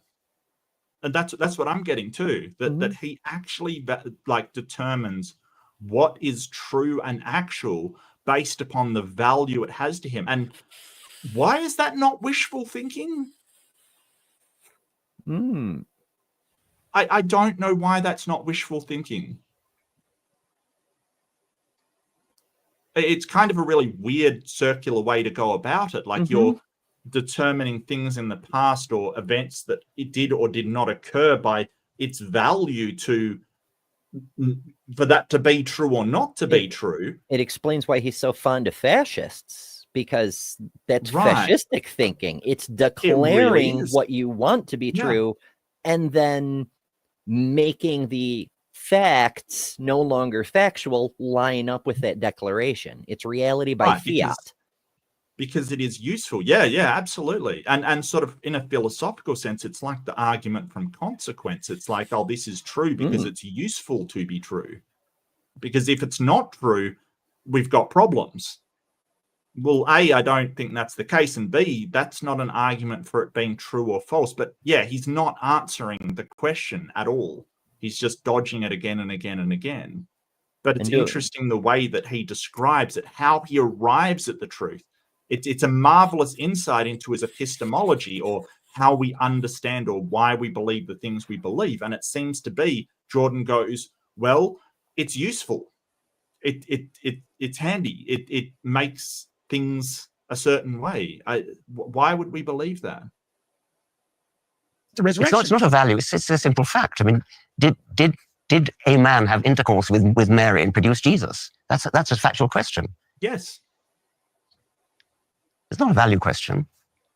You must understand what you're being asked here, that even if you think that, say, the author of the biblical texts intended much more significance than a simple scientific analysis of events, Professor Dawkins is interested in scientific truth. That's the kind of truth that he's interested in. And even if you think it's irrelevant to the point of what the gospel authors were getting at, that first needs to be clarified before you can then begin actually uncovering what the stories are about. So I think Professor Dawkins is asking from a scientific perspective. And maybe you think that scientific approach is wrong. But if you just take it for a moment, maybe this is how we find out that it is wrong. Let's take a scientific approach. Ask the question, did this occur?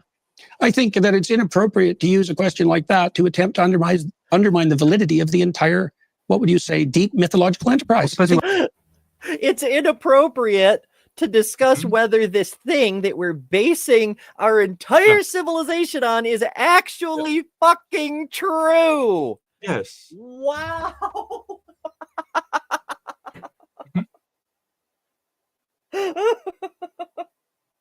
I was, at this point, I was blown away. I was like, you have absolutely no interest in whether it is true or not. In actuality, he only cares about the utility of that being true. He doesn't care whether it's true. He doesn't care whether it actually happened. Or it's like he has shielded his mind. It's appropriate to even ask the question mark. Right. What the fuck are we supposed to do with this guy? Yeah. Like, so here we have a claim being made by a religion, an actual claim, right? It is a proposition, right? You have, and I know that Jordan Peterson understands this, what a proposition is. Did Mary actually have a person have sex with her and produce Jesus? Was a man involved in that process, right? That is the proposition, or the rather proposition that the Christians are putting over is she did not have sex with a man and still produced a baby from God. That's the proposition. That's the claim right there.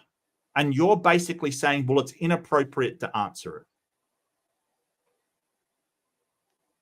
What kind of I'm sorry to swear, but what kind of fucked up epistemology do you have that says, hey, they've made a claim, we shouldn't investigate it because it might be bad?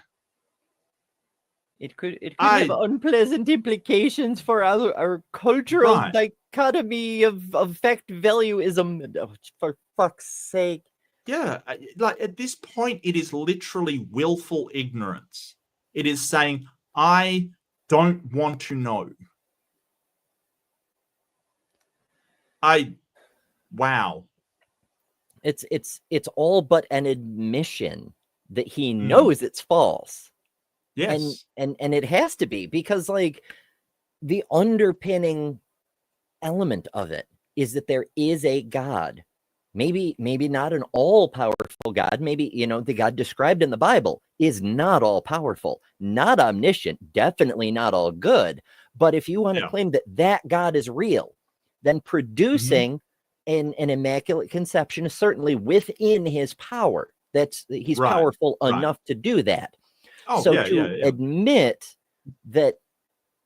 that is even up for question is to invite the possibility of questioning whether that God exists. And that goes beyond Jesus.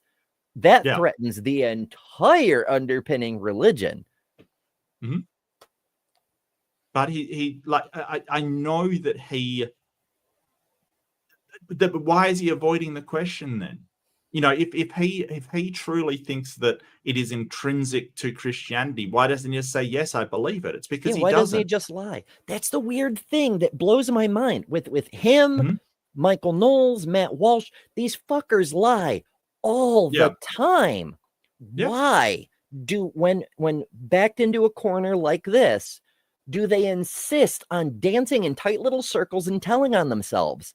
Why don't they just fucking lie like they do with everything else?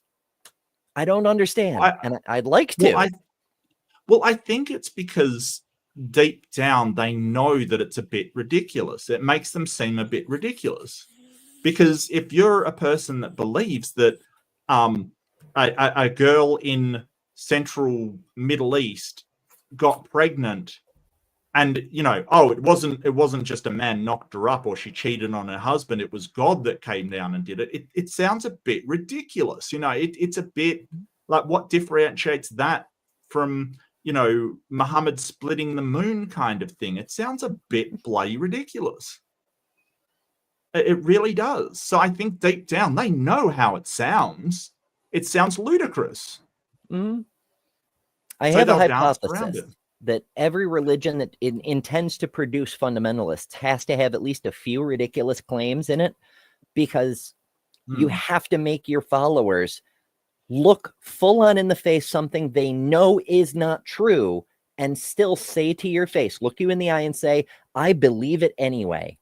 Because once they've made that decision, now they're primed to become zealots, because they're willing to throw any truth out the window for the cause. Right. Or that, people stupid enough to believe that will be stupid enough to buy your subscriptions and magazines and books and stuff like that. Maybe it's a filtering process, Yeah, like the typos in the Nigerian prince emails. Yeah. But I think that it's just, yeah, I mean, what can you say? It's sort of like a, but I think people like Jordan Peterson, and this is what I was going to say. I was trying to remember what I was going to say, is that I think they think that they're too intelligent and academic and, you know, cognitively aware to believe this crap, but everybody else should. You know, I think it is this hierarchical kind of, well, we need this to keep the peasants in line kind of thing, you know, well, we are just beyond it, you know, like, so I think that that's part of it. He doesn't think that, you know, he doesn't believe it because he doesn't need to. He is an intellectual, but ordinary people need to believe this because it's what keeps society together. I think that kind of comes out a bit, you know, this whole thing of, you know, people should believe it, but he obviously doesn't. So why should you? Why should you? Yeah, you can't have double think without double standards. Right. You know why? Because he thinks you're stupid. He thinks you're stupid. And it's worse than that. He thinks he's smart. Well, yeah, absolutely. I mean, there's no doubt about that. But he thinks without Christianity, everything just falls to chaos. You know, everything's just gone and you know, burnt to the ground, and atheists will just be out murdering everybody and things like that. So he thinks that you are an immoral moron that needs this stuff in order for you not to eat him for lunch. That's basically it. That's exactly it. Because he is one of the elite. He is very, very wealthy. And without the threat of some kind of divine retribution, because that's the only thing more powerful than a government in the average person's mind, right? Then the peasant, we get France again. We get the guillotines, and we get the all the bread and the heads rolling. Because if you push the peasants too far and you don't have something more powerful than a king to keep them in line, they come for the king. Vive la revolution. I'm doing that. Suppose we were asking out of interest. Suppose that we were all here devout Christians, maybe even Jungian Christians, and we thought, this is interesting, over dinner. Do you think it really happened, like scientifically? Would your answer just be, I don't know? Yes. And you wouldn't consider it, I mean, it's not... Well, that doesn't answer the question. So just say that. Well, I don't know doesn't answer the question, because it was, do you believe it happened? If your answer is, I don't know, that's not an answer. We're not asking you to know, do you believe it happened? And I know I'm splitting hairs, but, you know, it's kind of doesn't answer the question either. Like what I would be asking at the moment is, how much confidence do you have that it happened? Like, are you completely tied at 50-50? Are you, you know, 25%? Are you down at, you know, maybe 80%? You're pretty confident, but there's a bit of wiggle, like, you know, and what astounds me that Dawkins isn't asking this question is that he made up the scale of atheism. Right, he made up the scale of the Dawkins you know, scale. I live my life as if it did happen or didn't happen. I can't remember the exact scale, but he made up that scale, the Dawkins scale. So he should understand that when we're saying, do you believe it? We're really asking, how much confidence do you have? That's essentially what we're asking. And he's not asking the question. And it annoyed me. It's like you came up with the scale about atheism. How much do you believe in a God? Like, sorry, that's my rant. Inappropriate question to ask, just on a point of interest. Right. Did this really occur? And I think so often people are asking you that, and especially given the context of this conversation, we've heard everything that you're saying about metaphor and myth, but because the question is still then being asked, did it really happen? You know that that's what you're being asked, and the way you just so easily said yes, I wonder why you struggle to do that in so many other circumstances. I think because I don't look at the situation the same. The way that Dr. Dawkins and I look at the situation are really quite different, and at many, many, many levels. You know, so even on the meme question, for example, you know, like, I know the literature on the history of religious ideas. I see how these ideas have battled across millennia in a manner that is very reminiscent to me of the same sort of claim that Dr. Dawkins is putting forward with regards to meme. I know that literature. Dr. Dawkins doesn't know that literature. And it's very difficult for me to communicate from within the confines of that literature because it's extensive and deep. And we're dealing with things that we don't understand the relationship between metaphoric truth and value predicated truth and factual truth. We don't understand that. It's a big problem. That's exactly what we were talking about earlier. Yeah. Is And there a Dawkins difference between does. factual truth and value predicated truth? Right. And I think there is. I think that factual truth, when you're asking a factual truth question, appealing to value-based truth, shows an inherent flaw in your character. Like, Yeah, I mean, you well, could... I suppose you could make the argument that by insisting on factual truth having primacy, we are ourselves inserting a value into the equation. We're saying that it is a value, that a thing literally being true is the primary factor in determining whether it's true at every other level as well.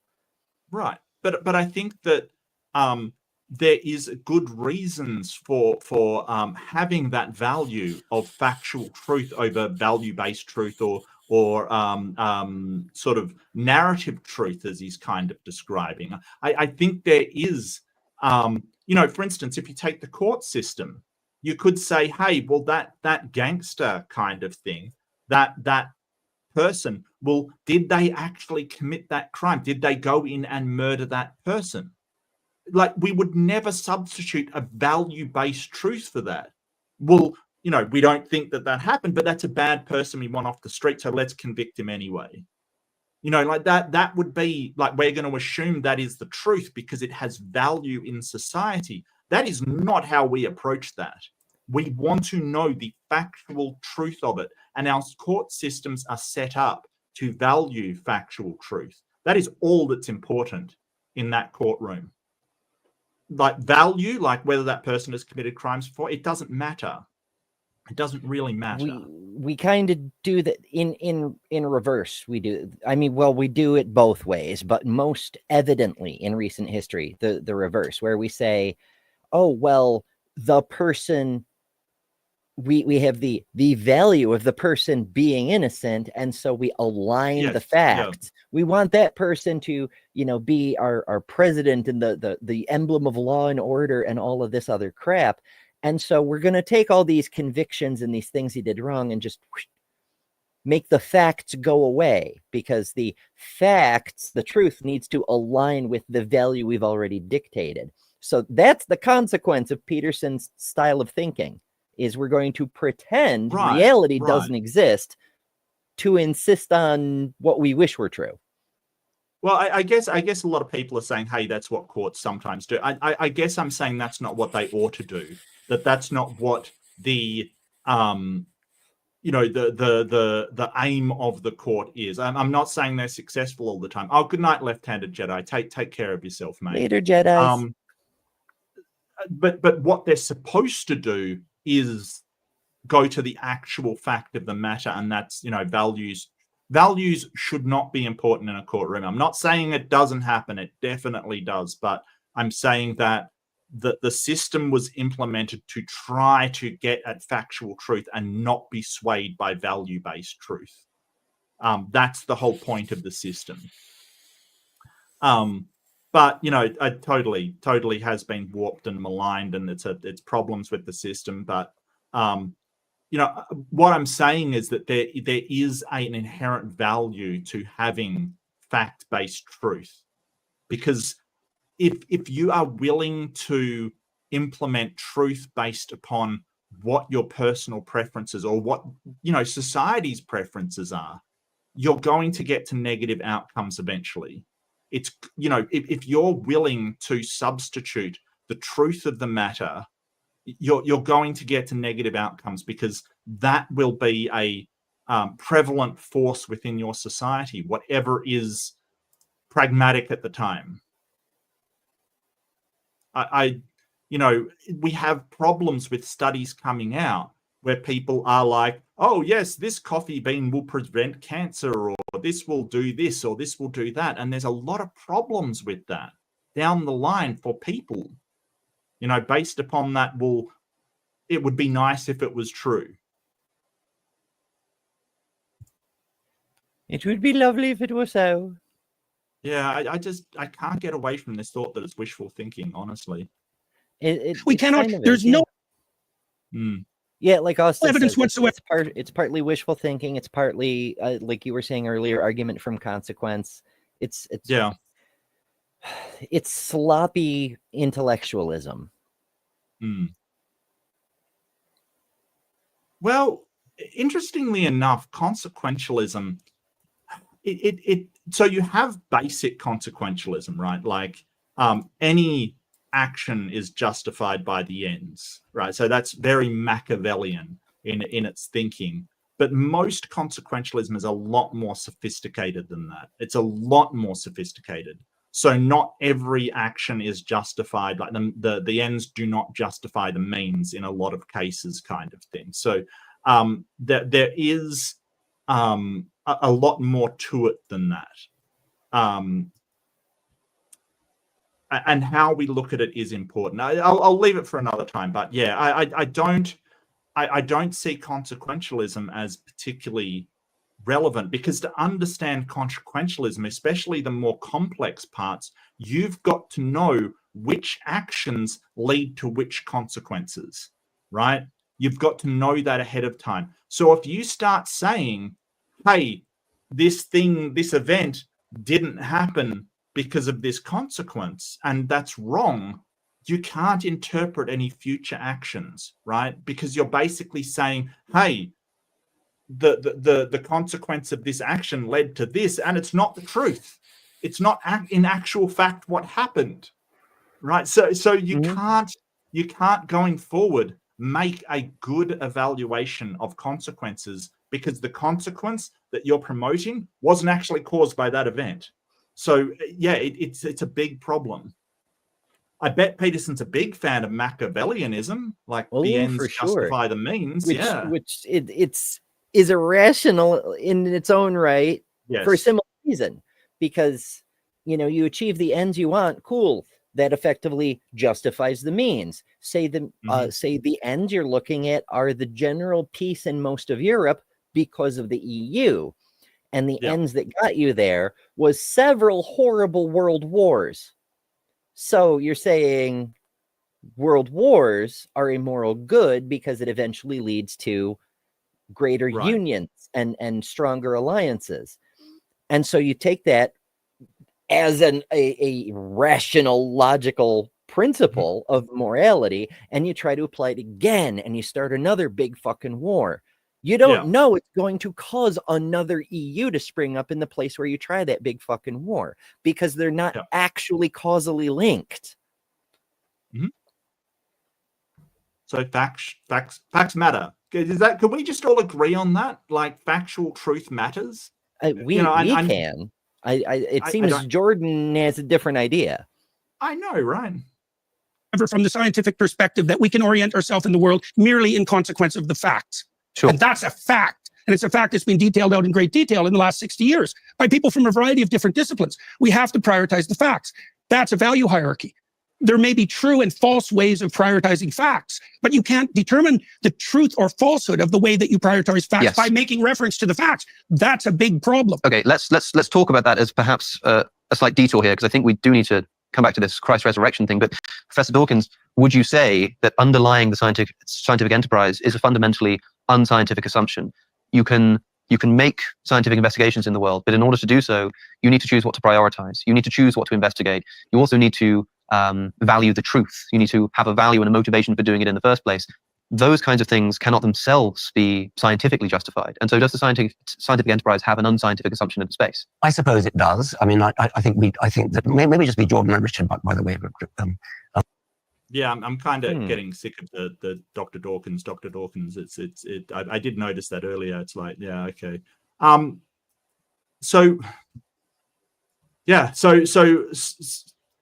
I think that science does prioritize factual truth. Yes.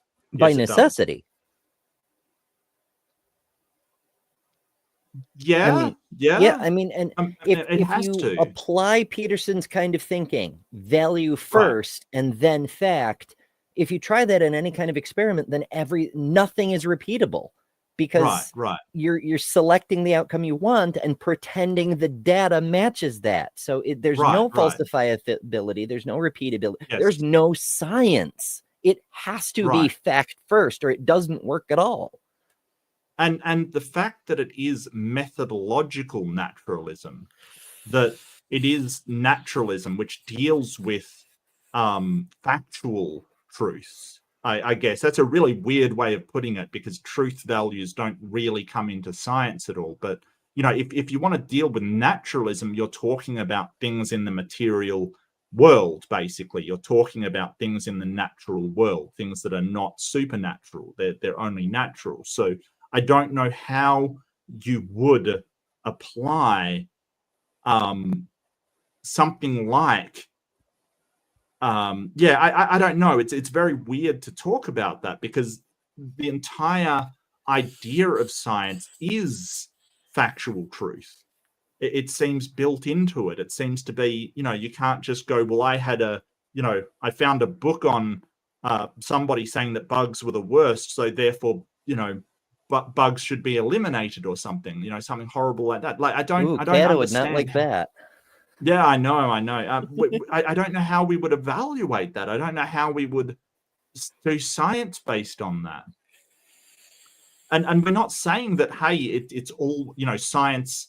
You know, there's no place for arts in our society, or, you know, there's no place for societal truths or you know, these cultural truths or these sort of value truths. I don't think we're saying that, but I'm saying that the track record science has made by using factual truths has been way beyond anything else. That we, you know, that's the only way it seems to uncover things about the universe.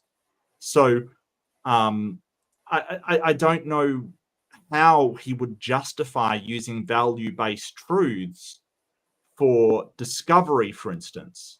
Like, I don't know how you would justify that.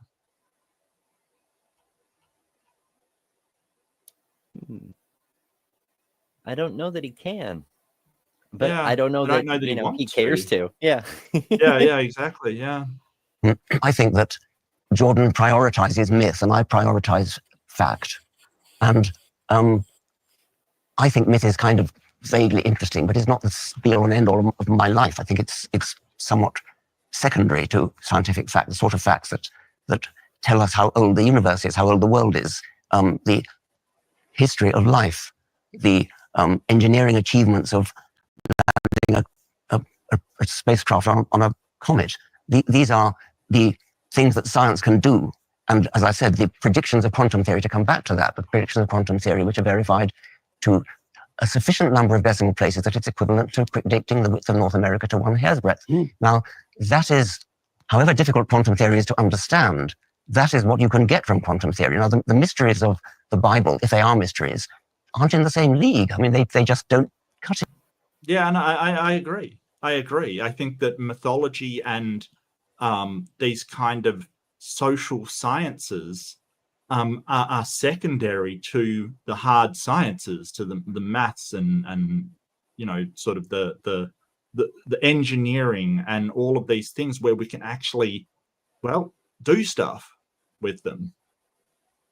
Sorry. Yeah, myth is useful insofar as you can utilize it to determine what it's trying to say about the way people are, the way the culture at the time was, the way they saw things. And with enough myths, you can generalize and figure out how humans conceptualize things. And then you can use that understanding as another control mechanism. So myth has a utility in understanding how humans as a group function, so that you can better steer the humans as a group towards political ends, perhaps. Perhaps, yeah. Okay, that's the first one. I got 2 more, but we'll probably only get through this one. It's only 10 minutes, though. But that's okay. Richard asked you before about the difference between a story or an idea naturally evolving over the course of numerous manuscripts and throughout human history, and the idea of it being divinely inspired. And you were seeming to imply that these are almost interchangeable concepts. Now, if that's the case, when you say that this divine spirit behind the Bible is actually just the way that it has evolved, throughout the human history, throughout the different manuscripts that we've had, then saying that that is what divinity is, I think for you may drag the mundane up into the realm of divinity. But I think for people like Richard and for many people listening, what it does instead is drags the divine down to the realm of the mundane. Very well put, yes.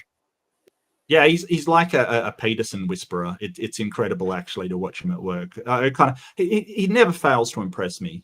Like he's kind of like trying to speak to Jordan Peterson in his sort of philosophy language kind of thing. And I think he's got a point. It's the same thing as when people say to me, oh, you know, when I say, look, it could be aliens that created humans. It doesn't have to be a god. Like it could be intelligently designed and aliens. Not that I believe that, but that is a possibility. And they say, well, that's just God then. And it's like, but like that drags God down to just a material thing in the universe. And I think that they're making the same point, that if you say, hey, the divine is just the treasured mythological stories that have been held sacred by the people, it like that's no God under definitions that I've heard from Christians. Like we're not talking about anything other than, like I would agree that that exists, right? Would you agree that that exists? These stories held sacred that have evolved over time and passed down. I mean, I would agree with that. Yeah. There's I mean, there's so many different things tied up in what we call religions today. Like if you ignore the current nonsense with Christianity and you look at all of history, we've got moral lessons through the divine fables, the collected wisdom of generations being passed through these stories, but also primitive understandings of the sciences, the personification of natural forces. That's what the Greek gods were. Poseidon literally is the sea. Right. You know? Yeah. As Zeus is obviously the storms and lightning bolts and things like that. Absolutely. Yeah. And you know, even for, you know, we were talking about Dionysus or Bacchus in the Roman mythology. You have gods for social interactions, basically, like what humans do, and human attributes, like sort of Athena, the goddess of wisdom. You know, so yeah, I don't have a problem with that, but it sounds like Jordan Peterson, that's his gods. So under my definition, he would absolutely be an atheist.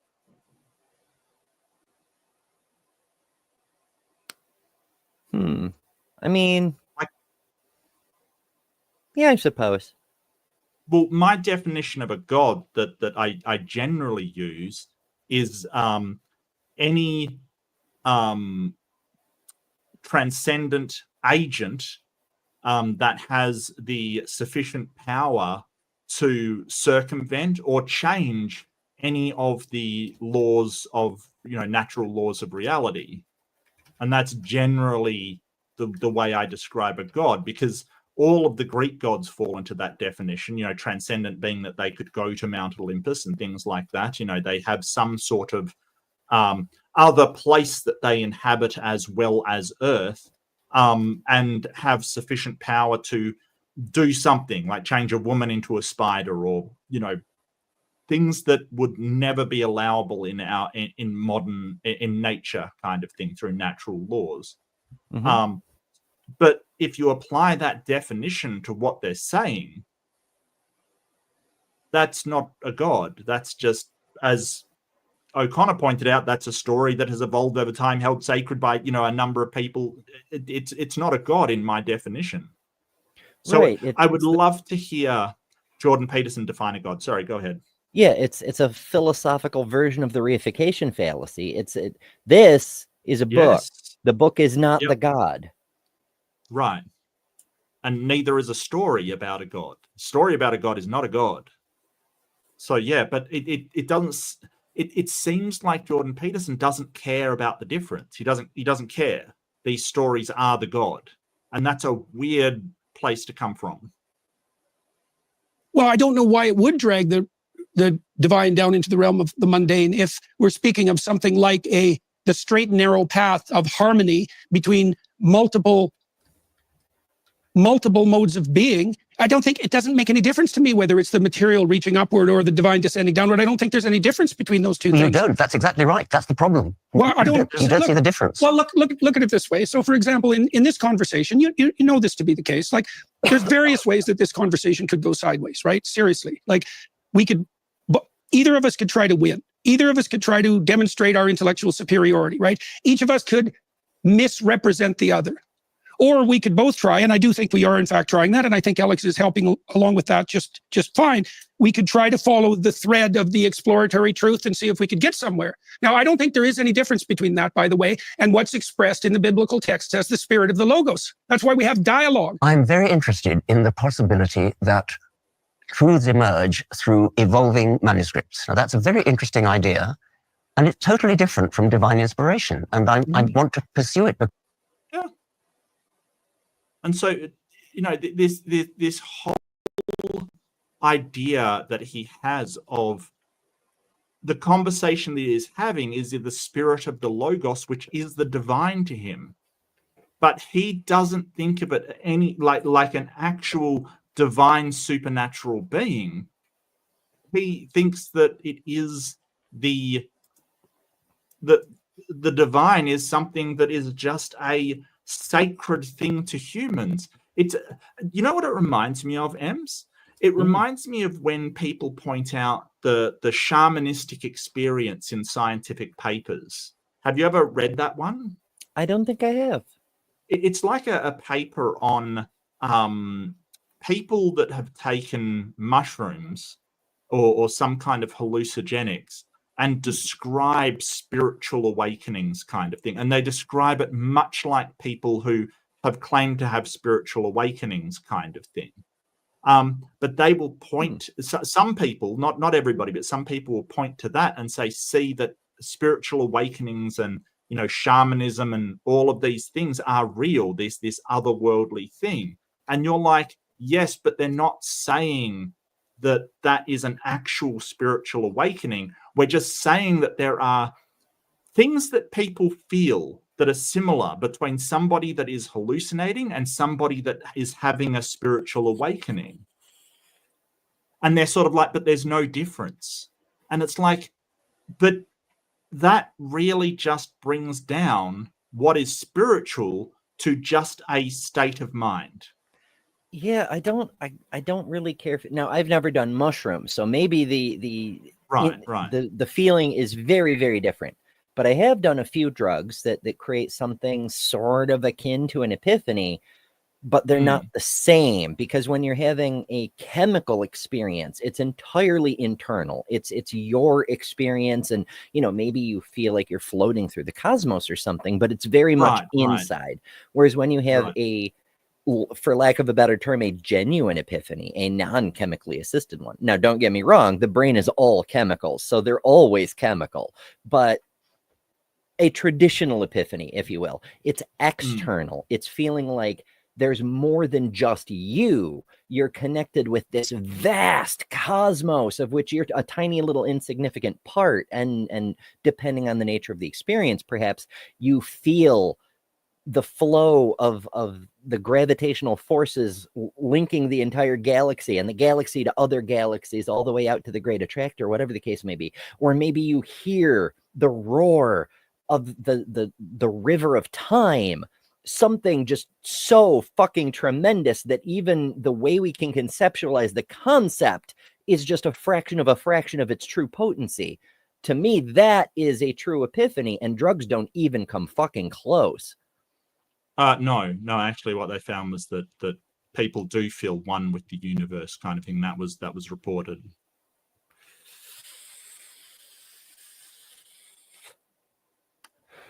I mean, if you've never done it the other way, it seems like a peak experience, but well,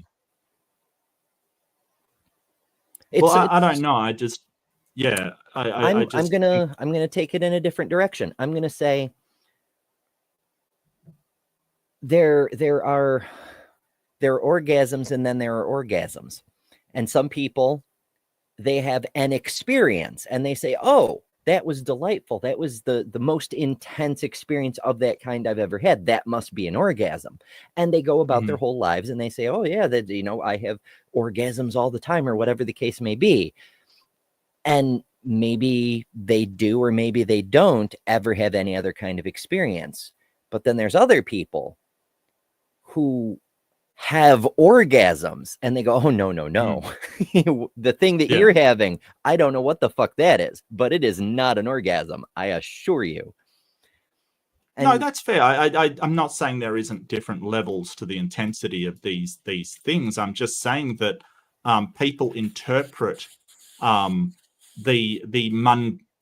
more mundane sort of chemical reactions as being the divine, and saying it's proof of the divine, where they've really missed the point that if you can do this thing chemically, then it isn't the divine. Okay, I see what you're getting at. Yeah, it's a very different thing. Yeah, it's kind of like, well, with this kind of thing, like if you're basically saying that God is just a story that is sacred, that's under no definition except yours, that would be a god. I suppose some people might define it like that, but it really just, to me, it just becomes, you know, well, you're just not, you don't believe in a god. You're equating something that is just ordinary with a god. You know, I mean, look at some of the stories that have like grasped hold in our society, like Chuck Norris being invincible, for instance. You know what I mean? Like, what about that is divine? Yeah, the mythology is fun. And to me, you know, Right. there's so many believers who say, I'm convinced of the truth of whatever the fuck they believe in because of burning in the bosom, or I felt the touch of the Holy Spirit. That's not impressive to me, because everyone can experience something along those lines, absolutely. whether they believe or not. Yes. And it just, no.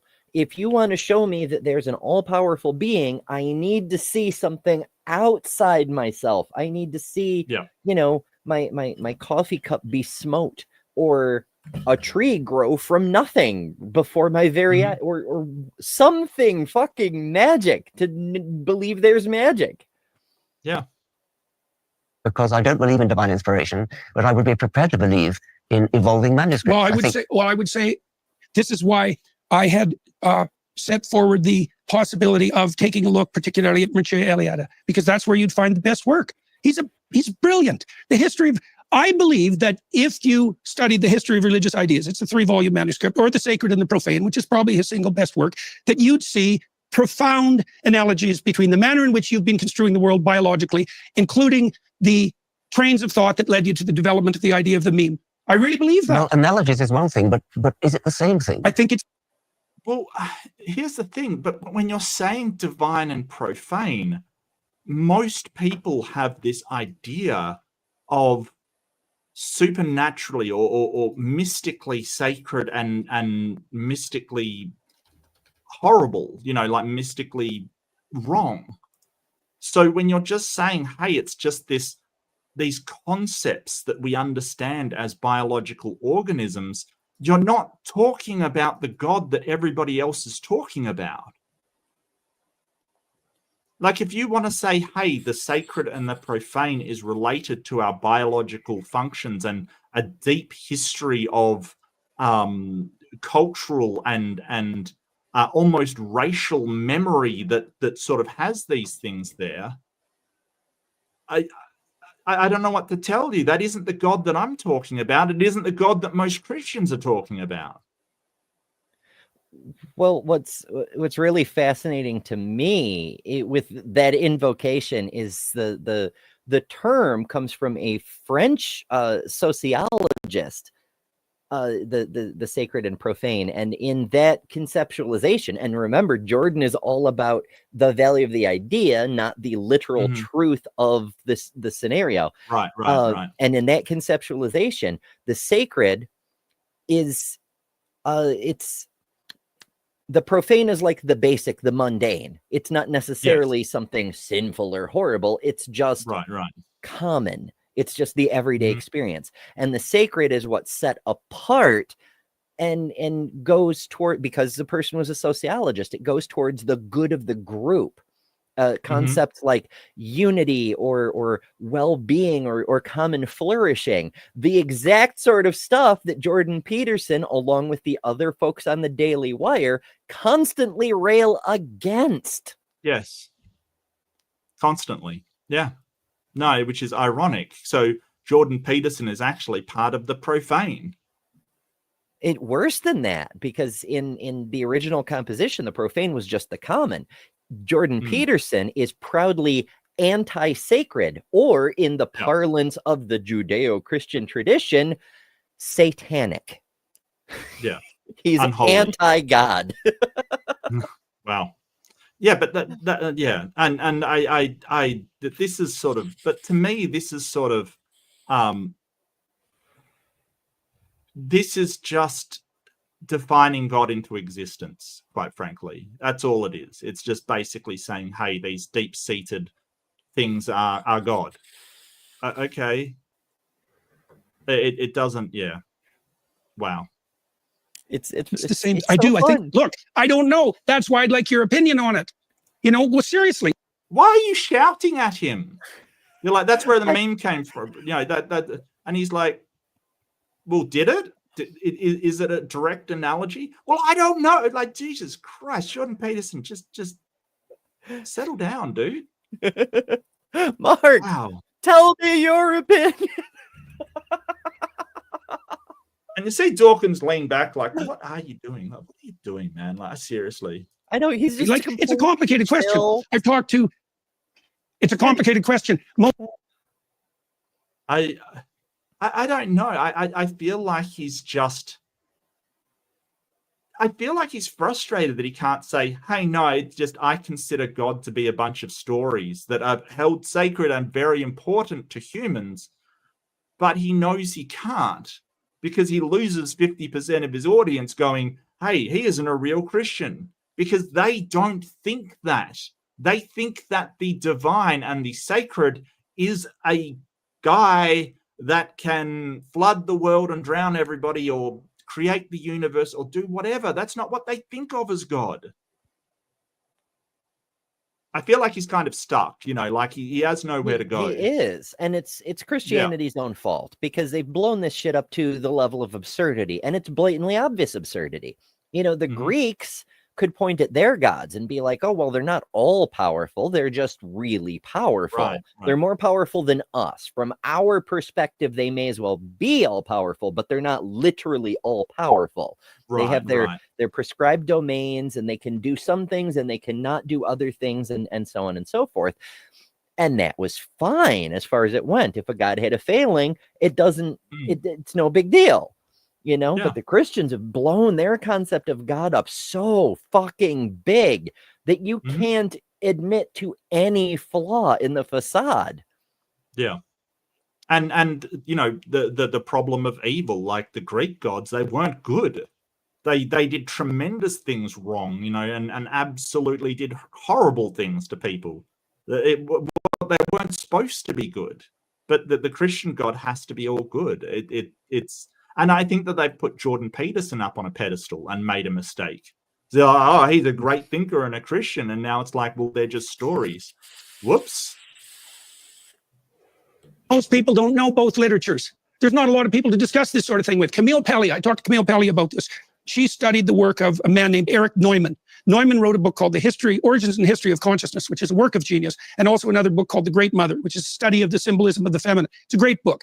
Pelley told me that she believed that if the Academy would have turned to Erich Neumann, who's a student of Jung, although the greatest student of Jung, and maybe one who surpassed him, that the entire culture war that's torn the universities apart wouldn't have happened. People don't know this literature. And let me give you an example. I don't know. You've got no counterfactual for that. You know what I mean? Like, why is my camera suddenly? And it's a little sus, because like the culture war didn't happen because people weren't studying Newman's idea about the sacred feminine. The culture war is entirely politically driven. Mm-hmm. And I don't. And I think that the culture war has been blown up. I think that the culture war has sort of really, it's been a fight for equality down the line, and I don't see it as a war so much as just an evolution of ideas towards a inevitable conclusion that we can't run a society with that level of inequality. Like, we just can't. It doesn't work. It fails. It always fails, because the people being devalued will always rise up against the people that are devaluing them. So we're trying to do it differently, and like taking from the Greeks and the Romans and the people that society seemed to work for a long time, that we have representation for those people who have been devalued.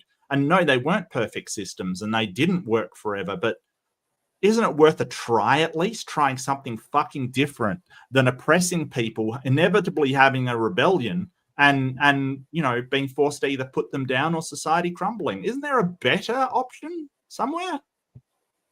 I don't know.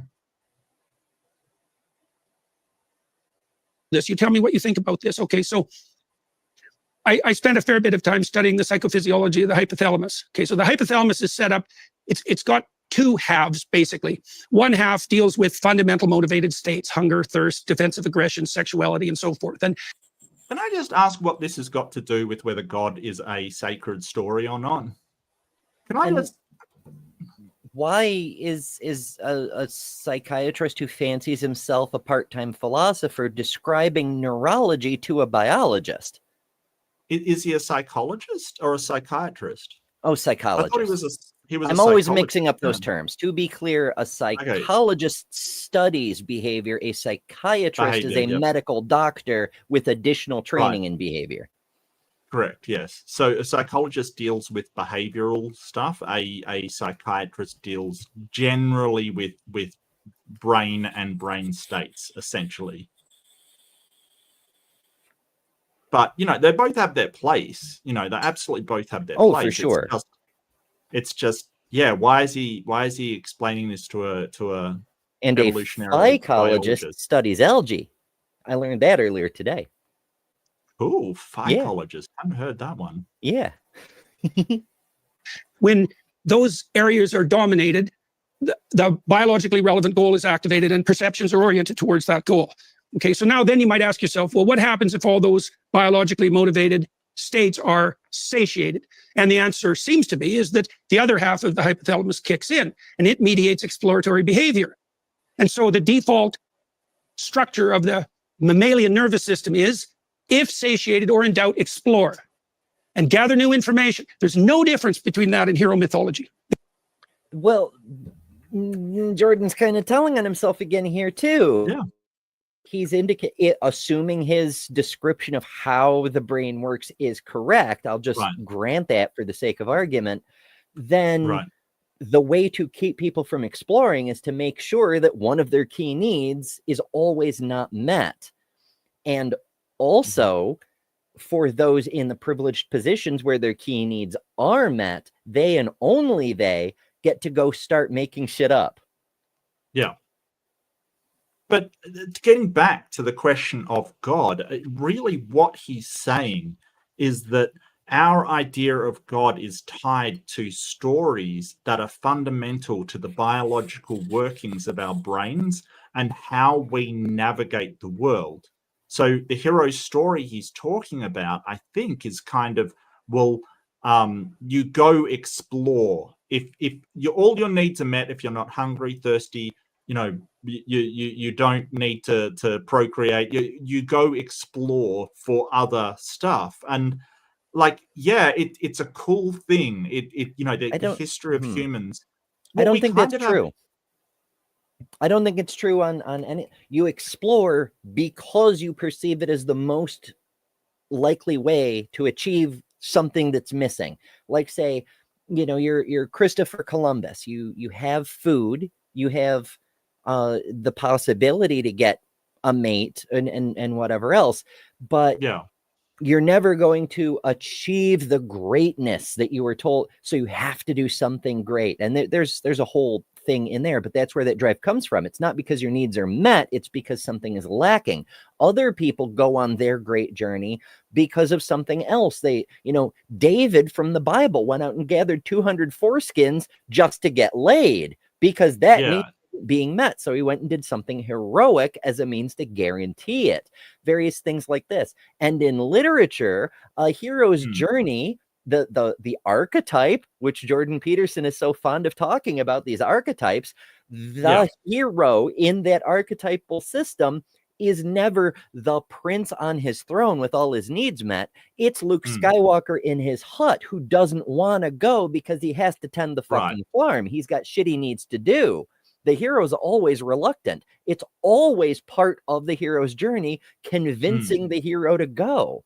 So Jordan is full of shit on every conceivable level here. Well, even if it was true, like, just saying that God is a story about biological imperatives controlled by very fallible neurology of humans, even if that was true, that if that's God to you, then hey, that's fine. Like, I don't see how that gets you to a God. Like, you're just equivocating words at the moment that is divine. Well, that's not my concept of divine, because that's very mundane. That's ordinary. If only there were some way to establish what the truth, or perhaps even the facts are. If we could all agree on the same facts. If only there were a way. We can't even agree with Jordan Peterson on that factual truth is important, because he doesn't think it is. Which is wild to me. They are the same thing. They're the same thing. The dragon fight, for example, which is the oldest story we have. It's coded in the Mesopotamian mythology. The dragon fight story is explore the dangerous unknown, discover the treasure that revitalizes the community. There's no difference between that and the science that you practice. They're the same thing. I would beg to differ. I would beg to differ that there's no difference between a story from Mesopotamia about fighting a dragon and science. I don't know how you came to that conclusion. Well, he's drawing an analogy. An analogy is the same as the fact in Jordan's paradigm. I don't think it is. No, I don't think it is either. Because when Dawkins does it for real, science gets spit out, tangible stuff that we can use to make the world better. Yes. Jordan only has a story to tell us. And also, I don't think that's true that it's the oldest story we have. I don't know which story is the dragon fight story. What is he even talking about? So I'm trying to look it up. The battle between Marduk and Tiamat. Okay, first of all, not the oldest story. That's from the Enuma Elish, right? But also, that's the story of the creation of the universe. It's not. That's not slay the dragon and retrieve its treasure, whatever the fuck Jordan Peterson. It's not the medieval story of a knight pillaging a dragon's hoard. Apparently it's the Epic of Gilgamesh. I mean, there may be a dragon fight story in Gilgamesh too, but was there a dragon in Gilgamesh? I don't think there was. I'm seeing Gilgamesh Part 2, Humbab the Dragon. Gilgamesh and Enkidu travel to Lebanon to fight the dragon, which is adapted from the Enuma Elish. Right. Enkidu and Gilgamesh go to slay a monster called Humbaba. Humbaba is described to have a scale-like skin, horns, serpent tail, and was able to breathe fire. Okay, so technically there's a dragon in Epic of Gilgamesh kind of thing. Okay. Wow, all right. Well, I mean, I don't know how that's still science. Like, science is, how can we replicate this Can someone get hold of Enkidu and Gilgamesh and get them to slay another dragon so we can test it? How is this science? How is this the same thing? I mean, because the metaphor of the story before it was made into this literal nonsense was literally the power of humanity, the ability to do stuff within the world, our divine spark, if you will, gives us the capacity to literally create order out of chaos. And that's what the story is teaching. It's this is what Marduk did. And you can do that too, to a lesser mortal level extent. Calibrate your expectations, but you do have the power to create order out of chaos. Yeah. So us going and exploring the universe is the same as two people going and killing a dragon. Metaphorically, kind of, but you have to be careful. Because it's even if you don't take it literally, you can still take it in a kind of quasi-literal way. In the story, Marduk literally kills the embodiment of reality, Tiamat, right. and makes a new reality from it, but he kills reality. And now we have that similar kind of conquest and death language permeates our entire culture. We're conquering the jungles and we're slaying the threats to humanity. We're at war with climate change. It's all combat and conquest, and it's language of destruction rather than creation. But it sounds like what he's saying is that the general story of humans, in this case Gilgamesh and Enkidu, going and slaying a dragon and taking its treasure back to help their community, is the same story of people going and investigating nature, finding out things using science, and taking our discoveries back to help humanity. That's what he's saying. A reverse Prometheus. We're going to go take the treasure from the horrors of reality instead of having, I guess so, a benevolent God bring them to us.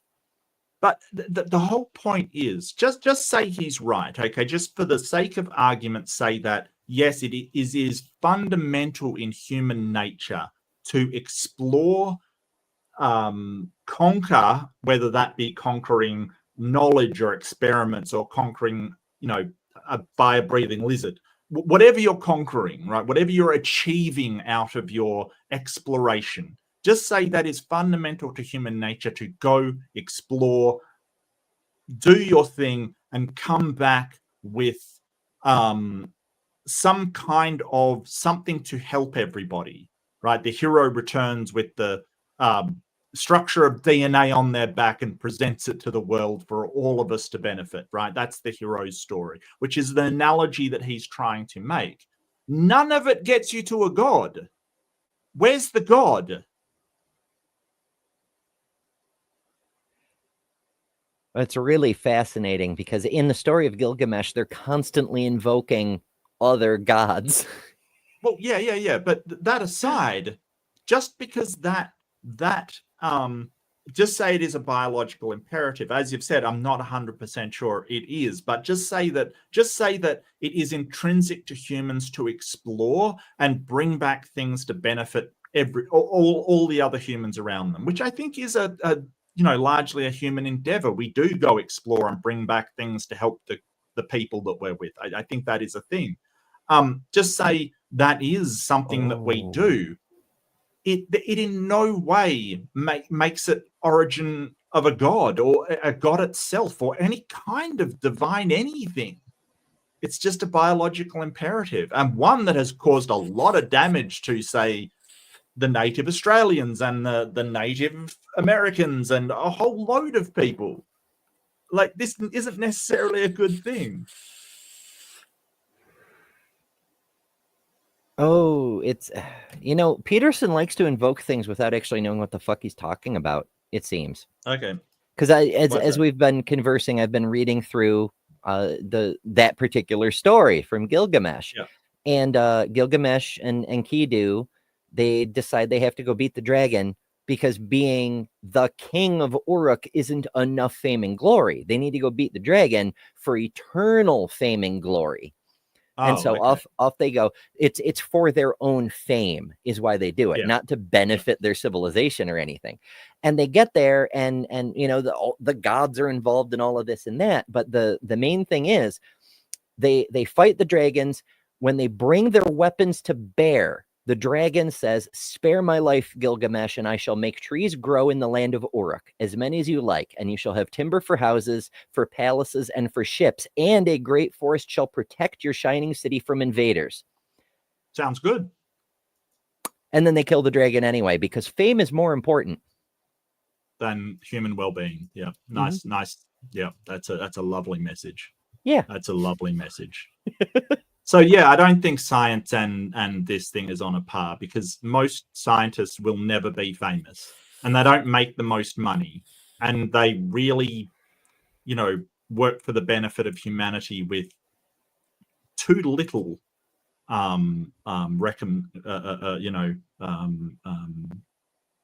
sort of stuff given to them. So yeah, damn. What do you think of that? Same story. I don't know what to make of that. I mean, you say they're the same story. You've analogized the dragon fight to well, how many dragons have you overcome in your life? None. Dragons aren't a thing. This is the thing. He talks about this like they're actual things. Like, I get you, and I really wanted to bring this up because we find out this in talking to Christians all the time. They talk in metaphor, like the metaphor is reality. And I think there's a big problem here. Mm-hmm. You know, like, I get using it as a metaphor, but when we start to talk about the actual thing, I don't know if you caught my room rumble when I was talking about slavery, and somebody brought up, oh, we're all slaves to something, like we all have a job, we're all slaves to this. And it's like, we're all slaves to physics.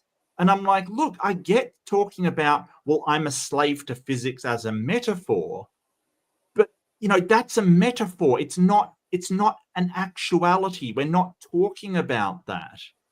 Like the whole idea that a metaphor means the thing. No, it doesn't. It's a metaphor. And I think it's because they're sort of taught that these metaphors in the Bible are both metaphors and actually real. Kind of breaks the brain a bit. It's fast. I think it was Neil Gaiman who wrote American Gods. Yes. And the entire point of that book is that you can really, really convince yourself that a metaphor is the same as the thing itself. And it doesn't actually pan out. It's not literally true, because that's the point of a metaphor, is it isn't literally true. That's right. But it's amazing how many people I run into that they are taking the metaphor and saying it literally. You know, and I get that literal can be a metaphor as well. You know, I get that. It's just language is fun.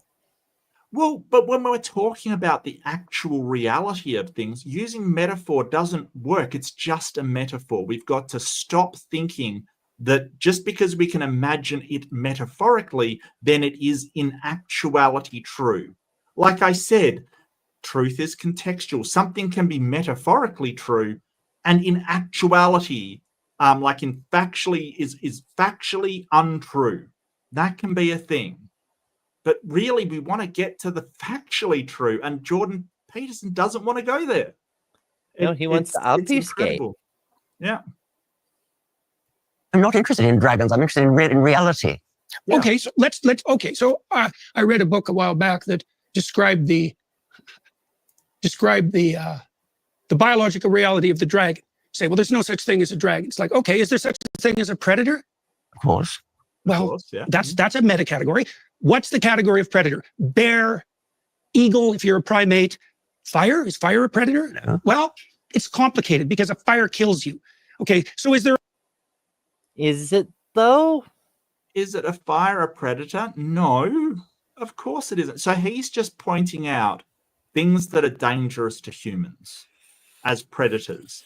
And that's not what we define as a predator. A predator is another organism hunting you to consume you in some way to benefit them. Like, that's what Yeah, he's just demonstrating his. If you want to get into the philosophy of what are the edge cases, where do we define predator? Right. Is a virus a predator? It's out to get us. It's out to make use of us. It doesn't care if we die or not. But whatever. That might be a realm. Fire. Are falling boulders a predator, Jordan? If you walk too close to a hungry cliff, might a rock come after you? What do you mean? Is gravity Jordan? A predator? Like, if you fall down, like, oh, but it was gravity that killed you, so that must be a predator. Come on, dude. Are you high? Like, seriously, what? You're right. Like, that's not even an edge case. Like, you could make an argument that bacteria are predators. You know, they're a worse predator than serpentine, flying, fire-breathing reptile? Yeah, Trump. Sorry, I had that one locked and loaded for a while. He's trying to conjure right. Is it the ontological argument where you imagine God into existence? Right. He's doing the same thing with a predator. He's saying the dragon is like, if you imagine the greatest possible predator, and now imagine that it's real. Ta-da!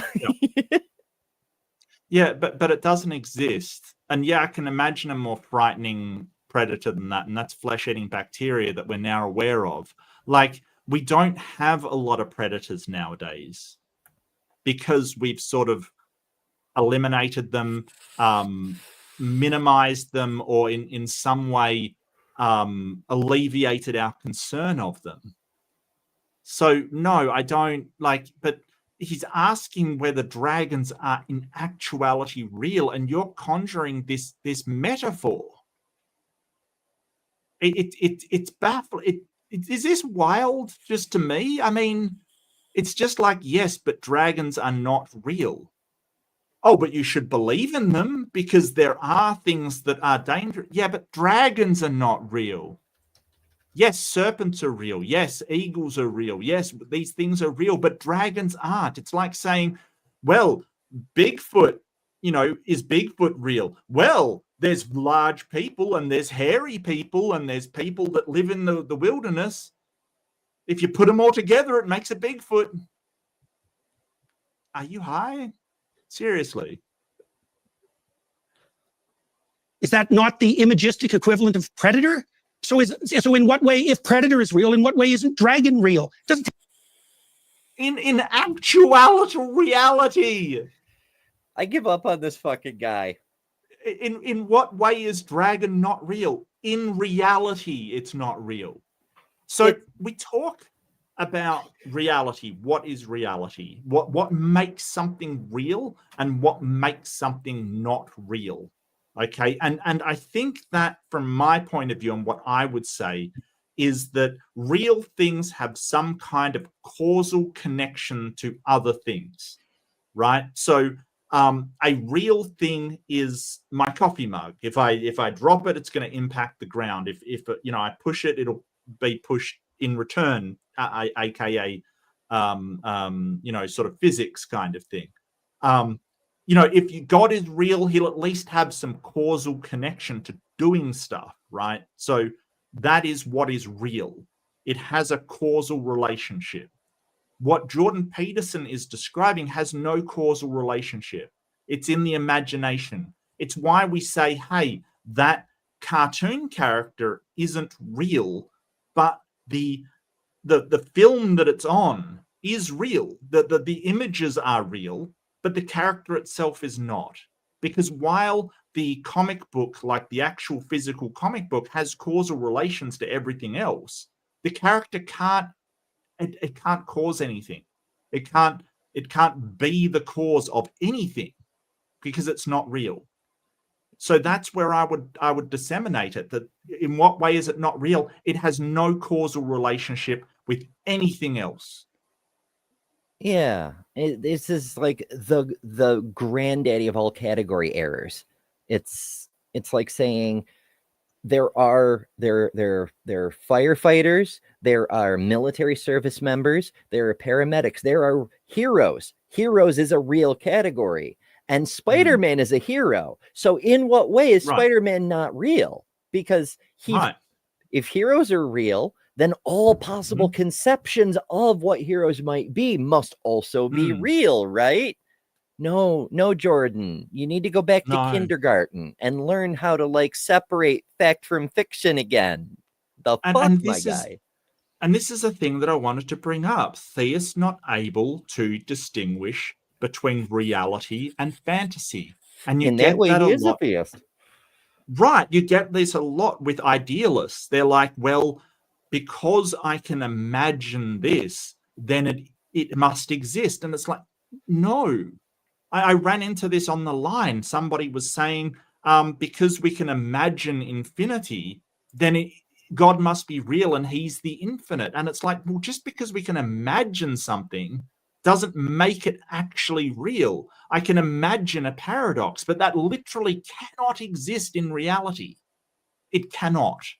So it's just, it's like you've got to snap out of this idea that something in your imagination actually exists. It's just an abstract. It's just a construct in your mind. It's not actually real because where the neurons and the electricity flowing and the chemicals in your brain have a causal relation to things, but the actual imaginative thing you've imagined does not, and that's what we're talking about right now. Woo! Shouldn't have too long to go. About 4 minutes to go.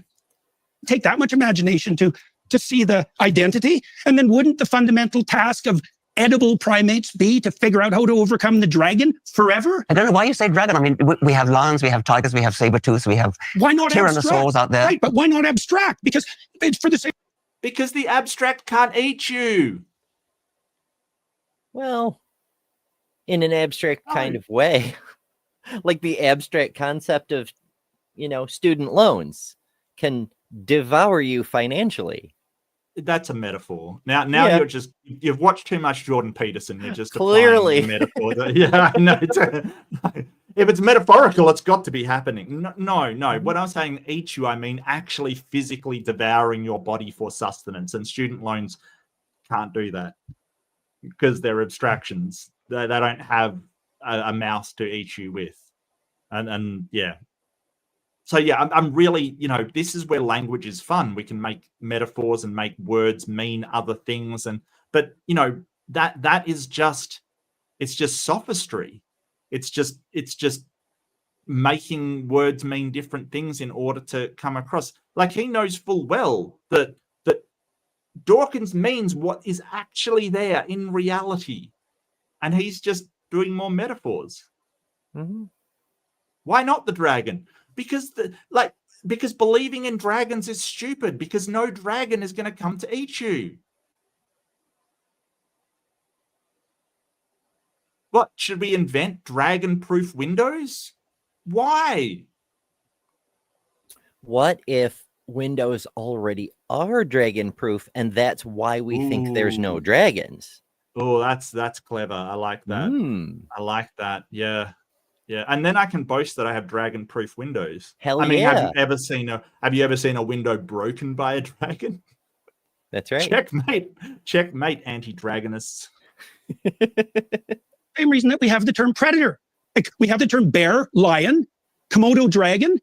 Well, you make an amalgamation. You say, well, the relevant set of features is an image. Well, what's the image? Predator as such. What's the image of that? The dragon that never disappears. And then there's a twist on that, which is so cool. It's so interesting because Jordan, you fuck nugget. It's a category.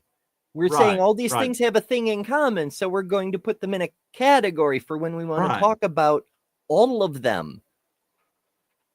But I mean, but when we're categorizing these things as predators, like like you said, the Komodo dragon, the bear, the tiger kind of thing, we don't put in that category things that don't exist. And you're saying, why not call them a dragon? Why not call them a predator? like, because dragon has this connotation of being a reptilian, and a bear and a lion aren't reptilian. They're not part of that category. Yeah, and dragons. Dragons are flying. A Komodo dragon isn't flying. They don't fit in that category. Yeah, and none of them breathe fire. None of them breathe fire. Maybe they did in a bygone age when the oxygen content of the atmosphere was high. You know, pre-flood and all. Also, fun fact, that story about Gilgamesh's dragon, they refer to the dragon's voice as the flood. Wow, okay. It's just interesting cross metaphor that seems to come up from time. But no, we didn't create dragons to be the poster child of the category of predators. Right. We, as far as we can determine from anthropology and archaeology, created the category of dragons because we found big fucking bones and said, what creature could this have come from? Right. Well, I mean, I'm not sure that's like, so there's a few different things that could have lent to the legend. Crocodiles of the Nile could have been one contributor, a big ass lizard, a real big ass lizard. And it could have been sort of Komodo dragons who have a sort of, I think it's slightly poisonous, or they have bacteria. It's a horrible bite that they can do. Might have added to the legend as well. Yeah, like fire. So I think that a lot of it is just stories about these creatures getting wildly blown out of proportion. Because a Nile crocodile is frigging massive. Like, if you're a peasant seeing that thing, you are going to absolutely, like, it's brown underwear time. Seriously, like, it is massive. Imagine him telling, like, there was this massive lizard that, and over time he breathed fire and stuff. I don't. But the whole idea that we can categorize things that do not have the attributes as the category that you're putting them in, I'm sorry, Jordan Peterson's an idiot. That's like me saying, well, I'm going to categorize a bicycle into the airplane category, but it doesn't have wings, but it's representative. It's the a stories. Vehicle. Right. It's locomotion. Right. Therefore, they're the same thing.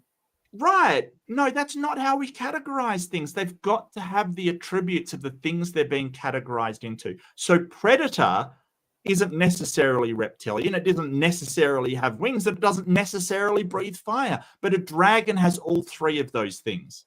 Shut up, Peterson. You're an idiot. You can imagine rabbit mythology, which would be something like predator appears, freeze. But that's not the human story. The human story is predator appears, there's a treasure somewhere.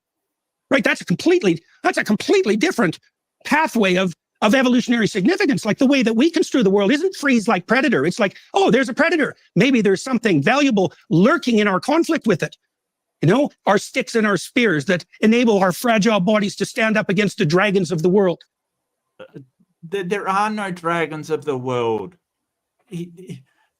This is a story. Like, but my one question, how does this relate to a god?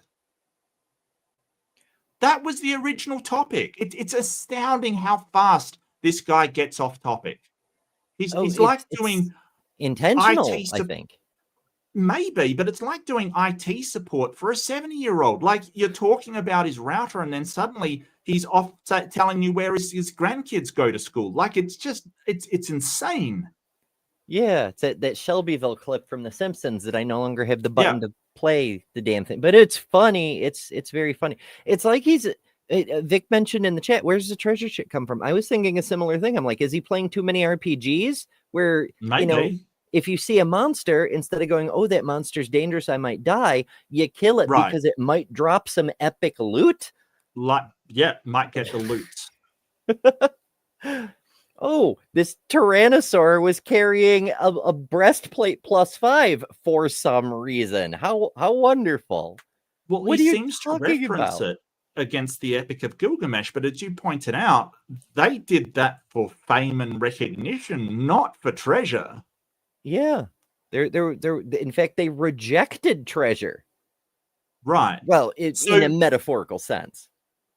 So there's something that I've sort of said. I don't know if this is a real thing, but something that I've noticed people do sometimes is something I call heroic idiocy. Right? It's that you know, going out and, you know, the police have said to stay away, but you think you can be a frigging hero. You know, like it's so stupid, and it does not benefit us for the heroic idiocy to exist. You know, and he's sort of holding up this paradigm of heroic stuff. Heroic idiocy was the reason for January the 6th to happen. Right? Heroic idiocy. People with the wrong idea, who don't have a grasp on what's actually real, maybe listening to dumbass stories said by some dumbass who doesn't understand what's real and what's not, going out and doing something so horrendously stupid, thinking that they're performing this heroic act. If that is what humans are about, then maybe we shouldn't continue these stories. Maybe we should say there are no dragons to slay, and sometimes heroic idiocy is a very bad thing. So I don't know what to say to that. It's just sort of, well, there are metaphorical dragons to slay, like metaphorical dragons, religion, or at least, you know, theocracy, religio-fascism, that sort of thing. But no one's saying like there's metaphorical dragons, so there's real dragons. What's not real about that metaphorical dragon?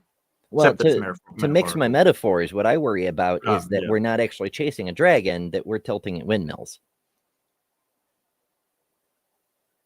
I think there's someone noble about tilting at windmills. I think there is, but you know, I get what you mean, but the whole point about heroic idiocy is the only reason you do it is so you can get the fame and accolades. Like, because it makes you feel good that you're going to, I don't know, overthrow a government because you think that it's going to be, you know, the heroic thing to do. For glory, not even because it's the right thing to do, but because it's the glorious thing to do. Right. So a dragon is a pictorial representation of the abstracted concept of a predator. Yes. As you say, we already have the term predator. And so it might be useful in art, in narrative, to, I mean, you can't paint an abstraction. We had the image way before we had the word. Sure, okay. No, but that's a seriously important thing to understand. But now we have the word. We have the word predator. And maybe if we were doing art, maybe if we were all going to sort of draw a picture or tell a story, and we wanted to invent a story to give our children a good moral message, we might invent this dragon or use this dragon as... Well, we do, always. We do it continually. Exactly, we do. We do it with Harry Potter. We do it with the Lord of the... So what's not real about Harry Potter? And what's so in Harry Potter, they don't kill dragons to get the treasure. Dragons only appear briefly as a plot point. The real enemy is a mortal being with way too much power and even more ambition, who wants to control everything. In Lord of the Rings, put a hierarchy on things. In Lord of the Rings, in The Hobbit, there's a dragon, but in Lord of the Rings, there isn't even a fucking dragon. The real enemy is a very powerful being, technically not mortal, but he is killable, so I will classify him as mortal, who has way too much power and even more ambition, who wants to control everything. So is the real enemy, Jordan, a dragon or an ambitious asshole who wants to control everything for the sake of his own glory? Yeah. What are you really saying, Jordan? You want to think about the words you're using, Mr. The term is actually super important? And it is kind of debatable whether the dragon is actually the real bad guy in The Hobbit. The dragon isn't the real thing that they fight against at the end. The dragon is sort of a gatekeeper to what they need to finish the story, but it's not the bad guy is actually the orcs and the goblins that descend from the mountains and they fight at the end. That's the Battle of Five Armies. So I don't think he's watched, like, I don't know why it appealed to pop culture if he's never watched it or actually paid attention to it. $2 super chat from Jester, Lord of Shenaniganery. You're a woman, Ember. We need like the Hagrid beard or something. Yeah, I know. You're a woman, Ember. I can't do the accent. That guy's just too good. You know, I'm probably too tired and been dealing with Jordan Peterson too long, but I was just thinking, like, the difference between getting a letter from Hogwarts delivered by Hagrid and being a trans person is, in the one case, they hand you a magic wand. In the other case, you have to give up your magic wand. There you go. There you go. The rings. We do it with the Avengers. But when you say there's no escaping from it. There's no dragon. What dragon is there in the Avengers? So who's the bad guy in the Avengers? It's technically a god, but, you know, he's, again, killable, so not really a god. And he's basically a alien, as far as the story goes, just a very powerful alien, indistinguishable from a god in ancient Norse times, Loki, who is an arsehole to everybody and craves power over humanity. It's the same villain in every fucking story. It's a dude with way too much power who wants to rule for the sake of his own glory. Yeah, and not for any particular goal. Yeah. And implement a hierarchy across everybody instead of, you know, people being equal. Jordan misses the obvious in every story he references and doesn't see how he's making the case he's on the side of the bad guy every time. Insane. When you say the biology of a dragon, you must understand how that can be misleading as to the enterprise that you're engaging in, because we're talking here about narrative, we're talking here about art, we're talking here about representations in literature. I don't think the category of dragon is any less valid than the category of lion. Any less biological? Well, it depends on your level of analysis.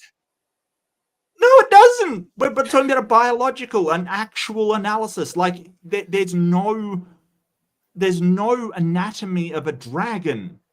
It doesn't exist. You can't have a fire-breathing reptile. It doesn't frigging work. It doesn't. There's no such thing. This is bewildering. Why does this man, he's supposed to be like a intellectual and a philosopher, and he doesn't know the difference between abstractions and actual concrete things? Well, see, like, he doesn't understand. This is the difference between me and Alex O'Connor, because obviously Alex sat here through this entire conversation and kept trying to reel Peterson back into reality. Whereas I keep laughing at this mofo. I cannot take him seriously. He's brilliant on one specific level. And then on other levels, he's a complete fucking dunce. Yeah. But I can say that because sorry, go ahead. I was just going to say that going through high school, I was one of those people, because I have the tism. I was frequently called the dumbest smart person many of my friends ever knew. Yeah. Because I knew a whole lot of intellectual things, very well studied, whatever. I couldn't do social interactions. I knew nothing about how interpersonal relations worked. And I made some very stupid decisions because of it. Jordan is better at interpersonal relationships, clearly, but he doesn't understand what he's actually saying or its significance on any level. So can we just say that Jordan Peterson is not tethered to reality?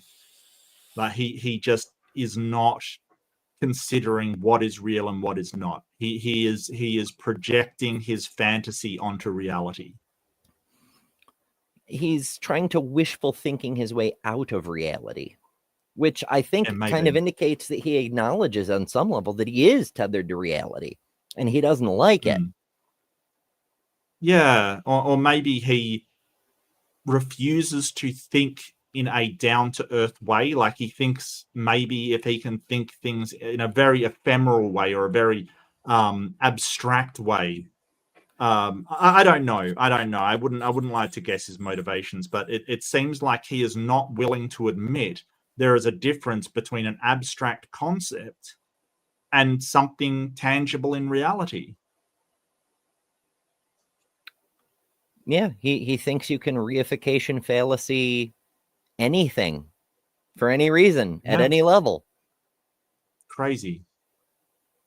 We have the term predator, which implies that all predators have something in common, because otherwise we wouldn't have the term. It's like there's no reason to assume they do have something in common.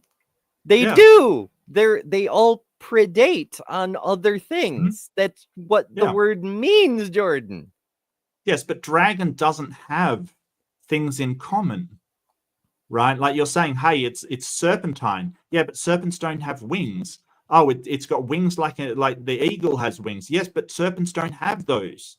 They don't have things in common. You're taking select bits from different animals and squishing them together into one thing. And how the fuck does this get us to a god? Or anything divine as we understand it? It doesn't. He's basically saying, hey, because we have this idea of a category that's been with us for ages, then there's something divine about combating that predator. But that's just human nature. Okay, so using Jordan's own logic, right? We have this category, right? You know, dragons are in the category predator, sure, but they're also in the category of things that don't literally exist, like gods. Therefore, gods are predators. And behold, we see them, you know, preying on humanity and you know, hoarding money, tithes, just like dragons, hoarding gold and commanding deaths and you know, the burnt offerings, the smell of burning flesh is an aroma pleasing unto the Lord. They are predators. Thanks, Jordan. Appreciate that. I thought you were going to say that God is a dragon. And I was like, yeah, I'm right on board. I'm right on board with this. I mean, sure, that too. Gods are dragons. Dragons are predators. They're sure. I mean, nobody's seen a god, so we don't know. They category of lion over the category of predator. Like it depends on all that would determine which of those terms should be used is the purpose towards which the conceptualization is being directed. And if you want to identify a particular class of predator, well, then lion is a good term. You would say that lions are an instantiation of this bracket term of predator. Well, I would also say...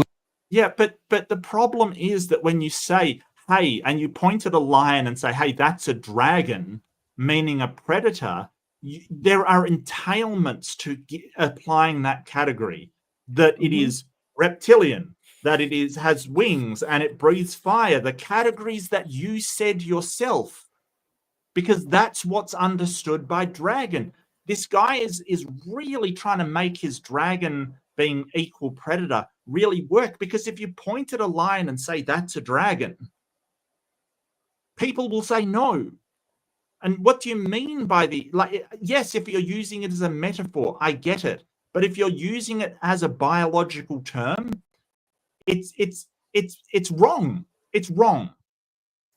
Now, there is a certain, you know, symbolism to these things. Like Alex was starting to say, if you need a symbol for predator, lion is already right there. And lo and behold, we do use the lion as a symbol. It's the official animal of England. And they say, well, why would you pick the lion as the symbol for your kingdom? And they say, oh, well, it's noble. Is it though? And it's regal. I mean, kind of. It's powerful. I'll give it that. It's I think strong it's and fast and etc.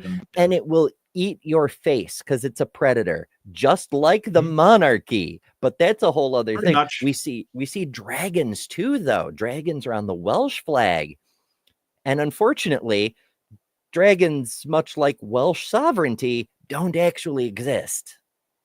Well, doesn't Wales have unicorn as its like national animal or something? Scotland. That was Scotland, is it? Okay, gotcha. Yeah, Scotland, which is just awesome. Like just great.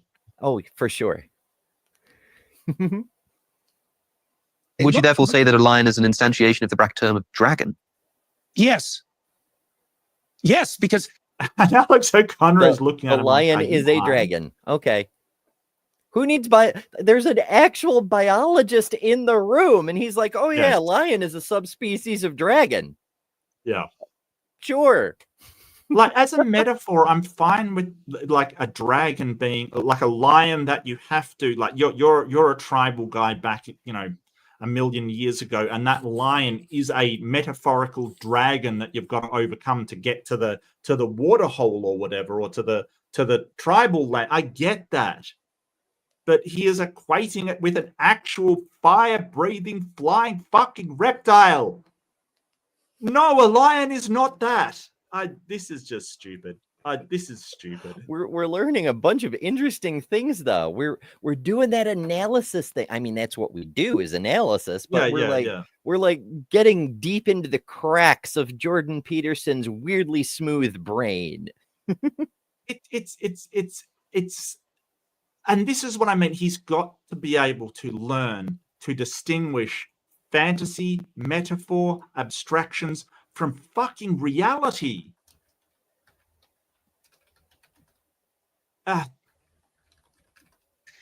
See, because we're not only fact-oriented creatures, right? It actually matters to us whether we get eaten. Like, it's one thing to... A dragon will not eat you.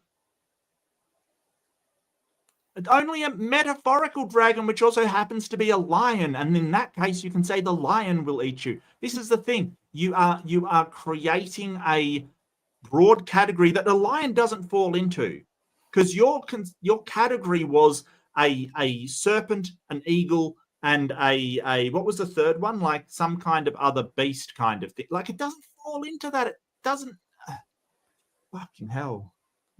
30 to 50 feral hogs. Lay out the nomenclature. Yeah, a dragon. Yeah, dragon.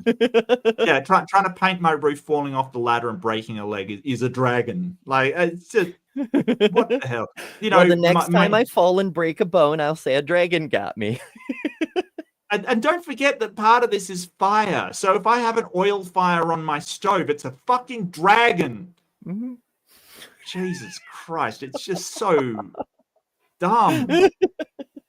Like, we can think fire is dangerous without calling it a fucking dragon. You absolute nonce. Like, seriously, I understand the metaphor. We have to overcome this thing. Yes, I get that. But you're equating the two literally. Stop this literal nonsense. It's not literally a dragon. Clutcher of the animal kingdom, but it's another thing to remember that predators can eat you. And then it's another thing, and this is very interesting, and it's relevant to that story of the bronze serpent. It's like, what do we want to teach our children? Well, to identify predators, obviously.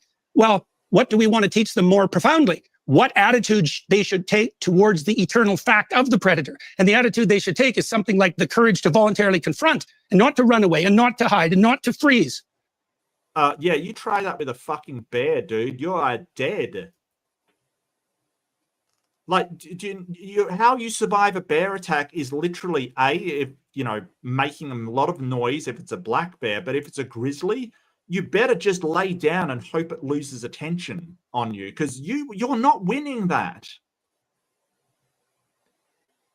Yeah, like with lions, you're not going to stand there and be like, I'm tougher than you are. Give me your treasure.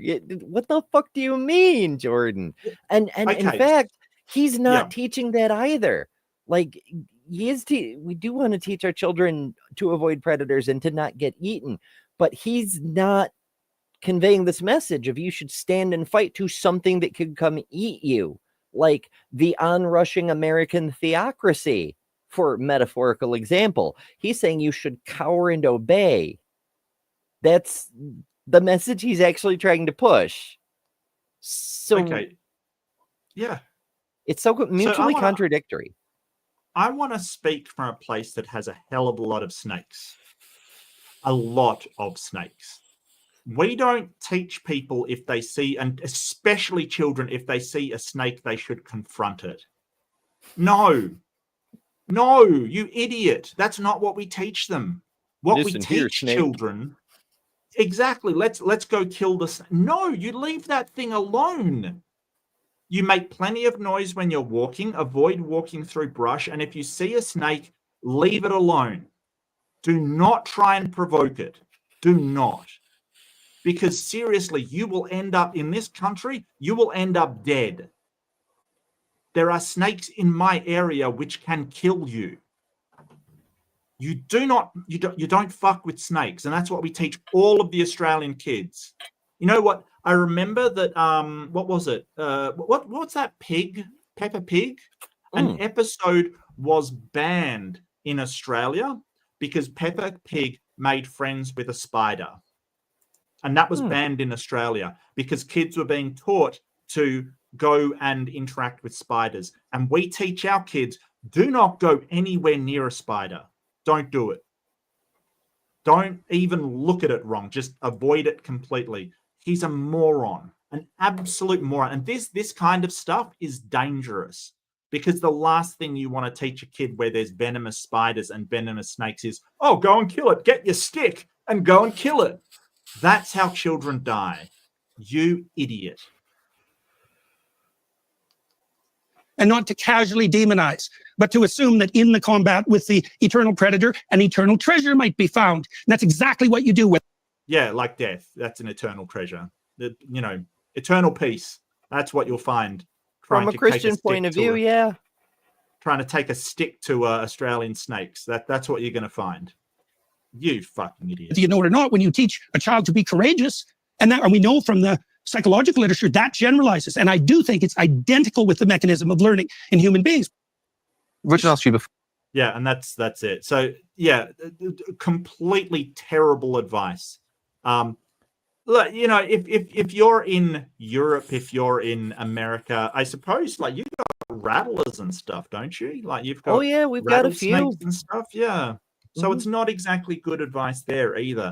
So yeah, we've got these stories and we required, a great deal of courage to go out and get our sticks and confront the monsters in the past. Yes, because if there was a snake around, we probably needed to address that threat kind of thing. I get that.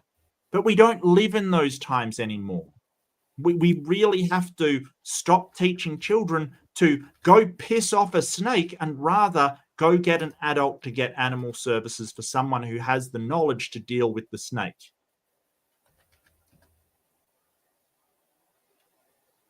I don't know why you would do any different. It's call animal incredible. Control. Or draft a bigger predator to deal with the smaller predator. Well, we had a tiger snake in our driveway kind of thing. It was a tiger snake, notoriously aggressive. They're really horrible. If you really piss them off, they will actually chase you. Very, very, very venomous. They will kill you. We just called the council, the Shire Council, because we've got leftovers from England, and they sent out a snake wrangler person. With she had plastic stuff on her legs, so if it bit her, like it wouldn't pierce the plastic, and those fork things, and picked it up and said it was beautiful. I'm like, yeah, it's beautiful. It's just no, do not want that thing around. I'm not going to take a stick and go and try and wrangle us. Like, come on now. Are you an idiot? Wow. All right, later, Andrew. So good to. But what did you think of that overall? Bye, Andrew. Take care, mate. My opinion of Jordan Peterson was higher than it should have been. I love it, Deviant. Water moccasin, aren't those incredibly venomous, Carrie? I think they're incredibly venomous from memory. It's what I've heard is what we have some in our area, and it's I've never encountered one personally, but the people who worry about encountering them are deathly afraid of them. Yeah. So yeah, it's bad times. There's a bunch of critters. I mean, we have nothing on par of like the black mamba or whatever, but Right. There's shit that'll kill you. Yeah. Or the eastern brown that we have, which is just damn. I think the most venomous snake is like a coral reef snake that you get in Australia, and it is just lethal. Like absolutely lethal. But you know, this is bad advice from a bad man. But I think the most telling thing, and the reason why I want to do it, is because you encounter this a lot. People that think that because you imagine something, or because you imagine an abstraction that's a metaphor for something, then that's real. And I worry for their ability to know fantasy from reality. You know what I mean? Like, it's almost like they're going, well, I have this image of this type of person in my head. So all of those, you know, like the woke culture, that's what the image I have in my head. So everybody that is woke is that person. And it's like, no, that is not a thing. You're making things up in your head and applying it blanket over entire groups of people, or entire, you know, and of course the trans have that applied to them as well. You know, people have this idea of what it means, and then they apply that blanket to every single person out there without any consideration of their journey or what they've been through or what they're like or what they agree and disagree on. And yeah, it's just... Yeah, stereotyping is fundamentally categorization, the human ability to put things into buckets gone awry. I'm going to categorize you as a dragon. There you go. That's fair. What does Jordan Peterson say that we should do? We should go and attack the dragon and get the treasure.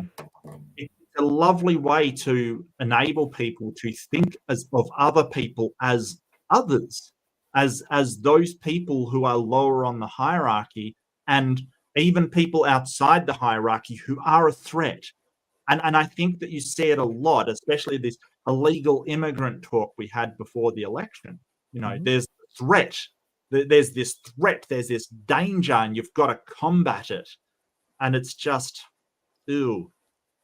So I'm going to put out there that illegal immigrants are dragons. It's probably true. And Jordan Peterson also a dragon, and slightly more imaginary than most. But I mean, even the very concept of predator, like a predator, a lion is a predator on the ibexes and on the gazelles. Right. It can kill a human, but we're not actually its intended diet. We're not, a bear doesn't look for humans to eat. Right. Those aren't our predators. They're capable of killing us, but they're not predators to us. And that's kind of an important difference too. Because like a true predator is a thing that hunts you out to eat you. And we've pretty much wiped all of those out, at least the megafauna. The bacteria you can make a case for, but that's a whole other thing. Yeah.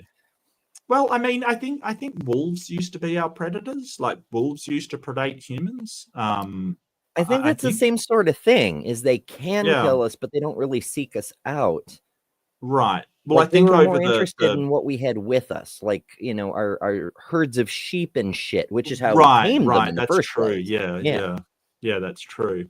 I'm just thinking, like even stuff like sharks are not our predators.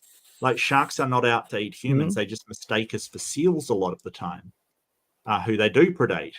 So yeah, I think you're right. I think we have no real predators left. Not, you know, predators that will actually seek out to attack humans. Yeah, and I think that possibly over a long period of well, hippos will attack anything that goes into their territory. I don't think that's preying on humans. I mean, they're herbivores as well. They're not even carnivores. They're not even omnivores. They're herbivores. They just get really angry when anything gets into their territory, which is fair, I guess, because I kind of get angry when things come into my territory that I don't like. It's a strategy. Yeah. Yeah. I must admit, I get a bit snarky if someone comes to my house and I haven't invited them. I get a bit snarky as well, so I can't really blame the hippo for that. Yeah, you know. But yeah, nothing really goes after humans as like a preferred food source. When it happens, it's accidental. Yeah, or it's just a sort of convenience attack kind of thing. Like some crocodiles will absolutely go for humans. The crocodiles, humans aren't their primary food source, but they may actually consider us actual food, not just an accidental kind of thing. They'd be like, that is a snack. Which in a way makes them not only predators, but the other kind of predator. You know, and how many times do people wander around going, hey, you look like a snack? Oh, good, that's another awful, predator. Yeah, we had that joke made earlier that, like, you know, so yep. Anyway, that was some of the talk between Jordan Peterson and Richard Dawkins. I hope that Jordan Peterson comes back down to reality. I didn't mind Richard Dawkins too much. He was obviously coming from a biology point of view and was amazed that Jordan Peterson thought that stories could vaguely be considered biology. It's baffling. It really is baffling. I think that this interview was not good for Jordan Peterson because he looks like he can't distinguish between biology and mythology, and that's a problem. That's a problem for anyone wanting to be taken seriously. Yeah, it's like a sign of dementia, right? When you cannot distinguish fact from fiction. Well, he does have a bit of a past on being on I think he was on barbiturates or something, and he had to go to Russia to get cleaned up in a hurry because he was addicted to what was he addicted to? Lynn knows this. She can probably tell me. No,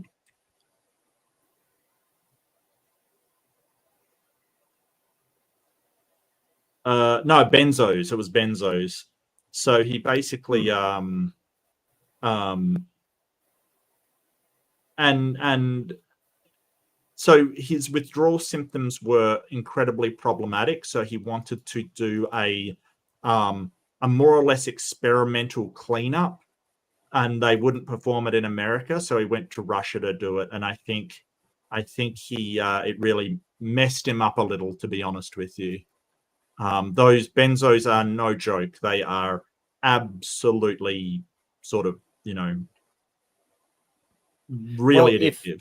If he believed in biological reality, he'd know that drugs literally rewire your brain.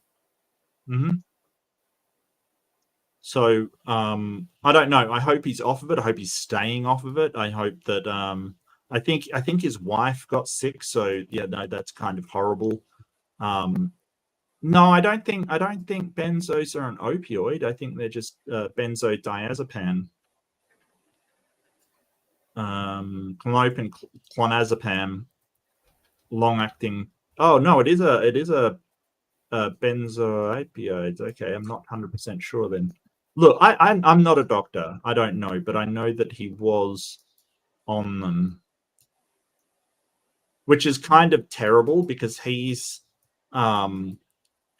has talked very badly about people that are addicted to drugs. But he was sort of addicted to drugs. Well, as they say, every accusation by a conservative or regressive is actually a confession. But I think in his case, it's also projection. Like, he felt like shit because he was a druggie. And so he projected that self-hatred onto others with the same problem. Yeah. So yeah, not a great person. Not the kind of guy. Not a great person. It's such a damn shame too. As fast as his mind moves, he could have been so great. Yeah. But he's got to learn what reality is first, unfortunately. And he thinks these stories are some intrinsic reality of our society, and they're not. They're just stories. Come on, dude. There are no dragons. We shouldn't be worried about dragons eating us. We should be worried about bacteria eating us and viruses eating us. That's what we should be worried about, not dragons. start to get a grip on reality here, buddy, because, dragons are not coming to eat us, only in a metaphorical sense. Mm-hmm. So don't go to Russia for experimental healthcare. Yes. I agree. Yeah, no, I agree.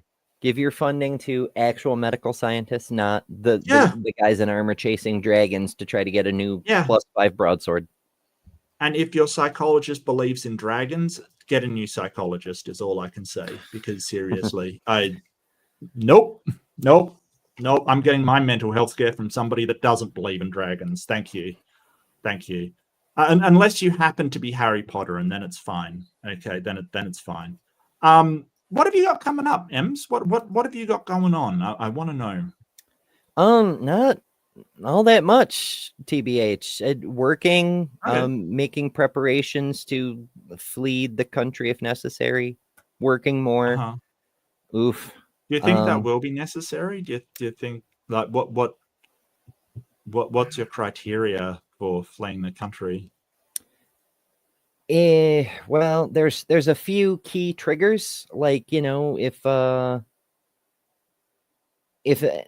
administration starts making noises about we got to round up all those LGBTs and put them in a camp, yeah, I'm gotta go. Bye.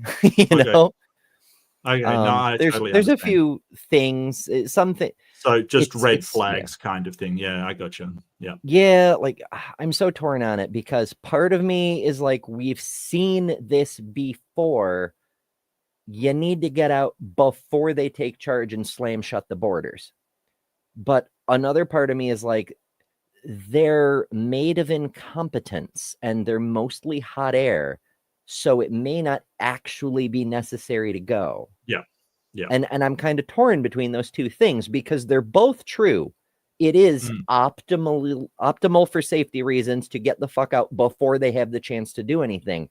But on the other hand, they are very incompetent. Yes. And there's a ton of stuff that Trump said he would do on the last term and didn't do. I don't see a wall on the southern border or anything. So yeah, so it's I'm kind of held up on so right now I'm mostly just focusing on like trying to deal with the other pile of stressful bullshit in my life and also make preparations in case I have to go. Like basically trying to get some financial liquidity, because if I have to go, wherever I have to go, I need to be able to like rent somewhere to sleep until I can secure a new job or something like that. And there's so fucking much that needs attention. So it's very stressful. It's very, I mean, things were bad even before the election, which is why I'm working 5 fucking jobs. So yeah, as far as YouTube goes, the next thing I have for sure is next Saturday debate review. Possibly transpositions next Thursday. If I don't have to work, I may have to work. Who knows?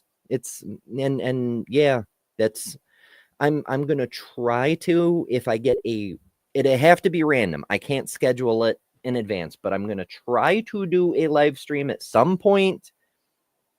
So make sure you're subscribed and ring the bell, because ring the bell when it happens, you'll get it's going to be like maybe 30 minutes notice. And that's a maybe. I may just go directly to live. That's fair. Look, surprise lives. If you're on, you see it. So ring the bell. If you see it, you can go over and have a good time over at M's.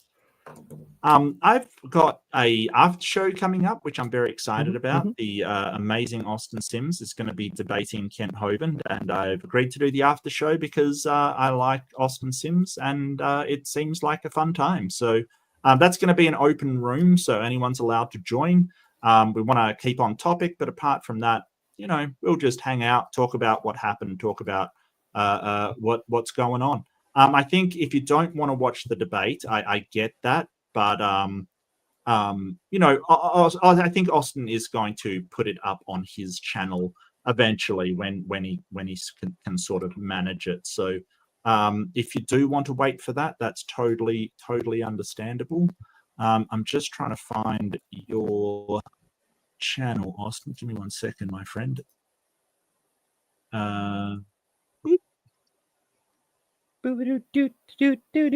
Eventually, I do hope to get back to making regular content.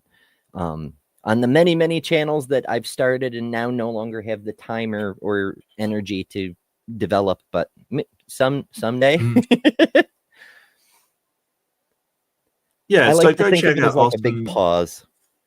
No, that's a hiatus is the right word for it. It sounds it sounds classy and intellectual. I'm not on a pause. I'm on a hiatus. Yes, I'm on a sabbatical, friends. Sabbatical, yeah, Creationism that's a good one. super thesis guy. That's a neat channel name. Yeah, absolutely. But yeah, that's going to be on here. Hopefully, it'll be a fun time. It'll be a fun time.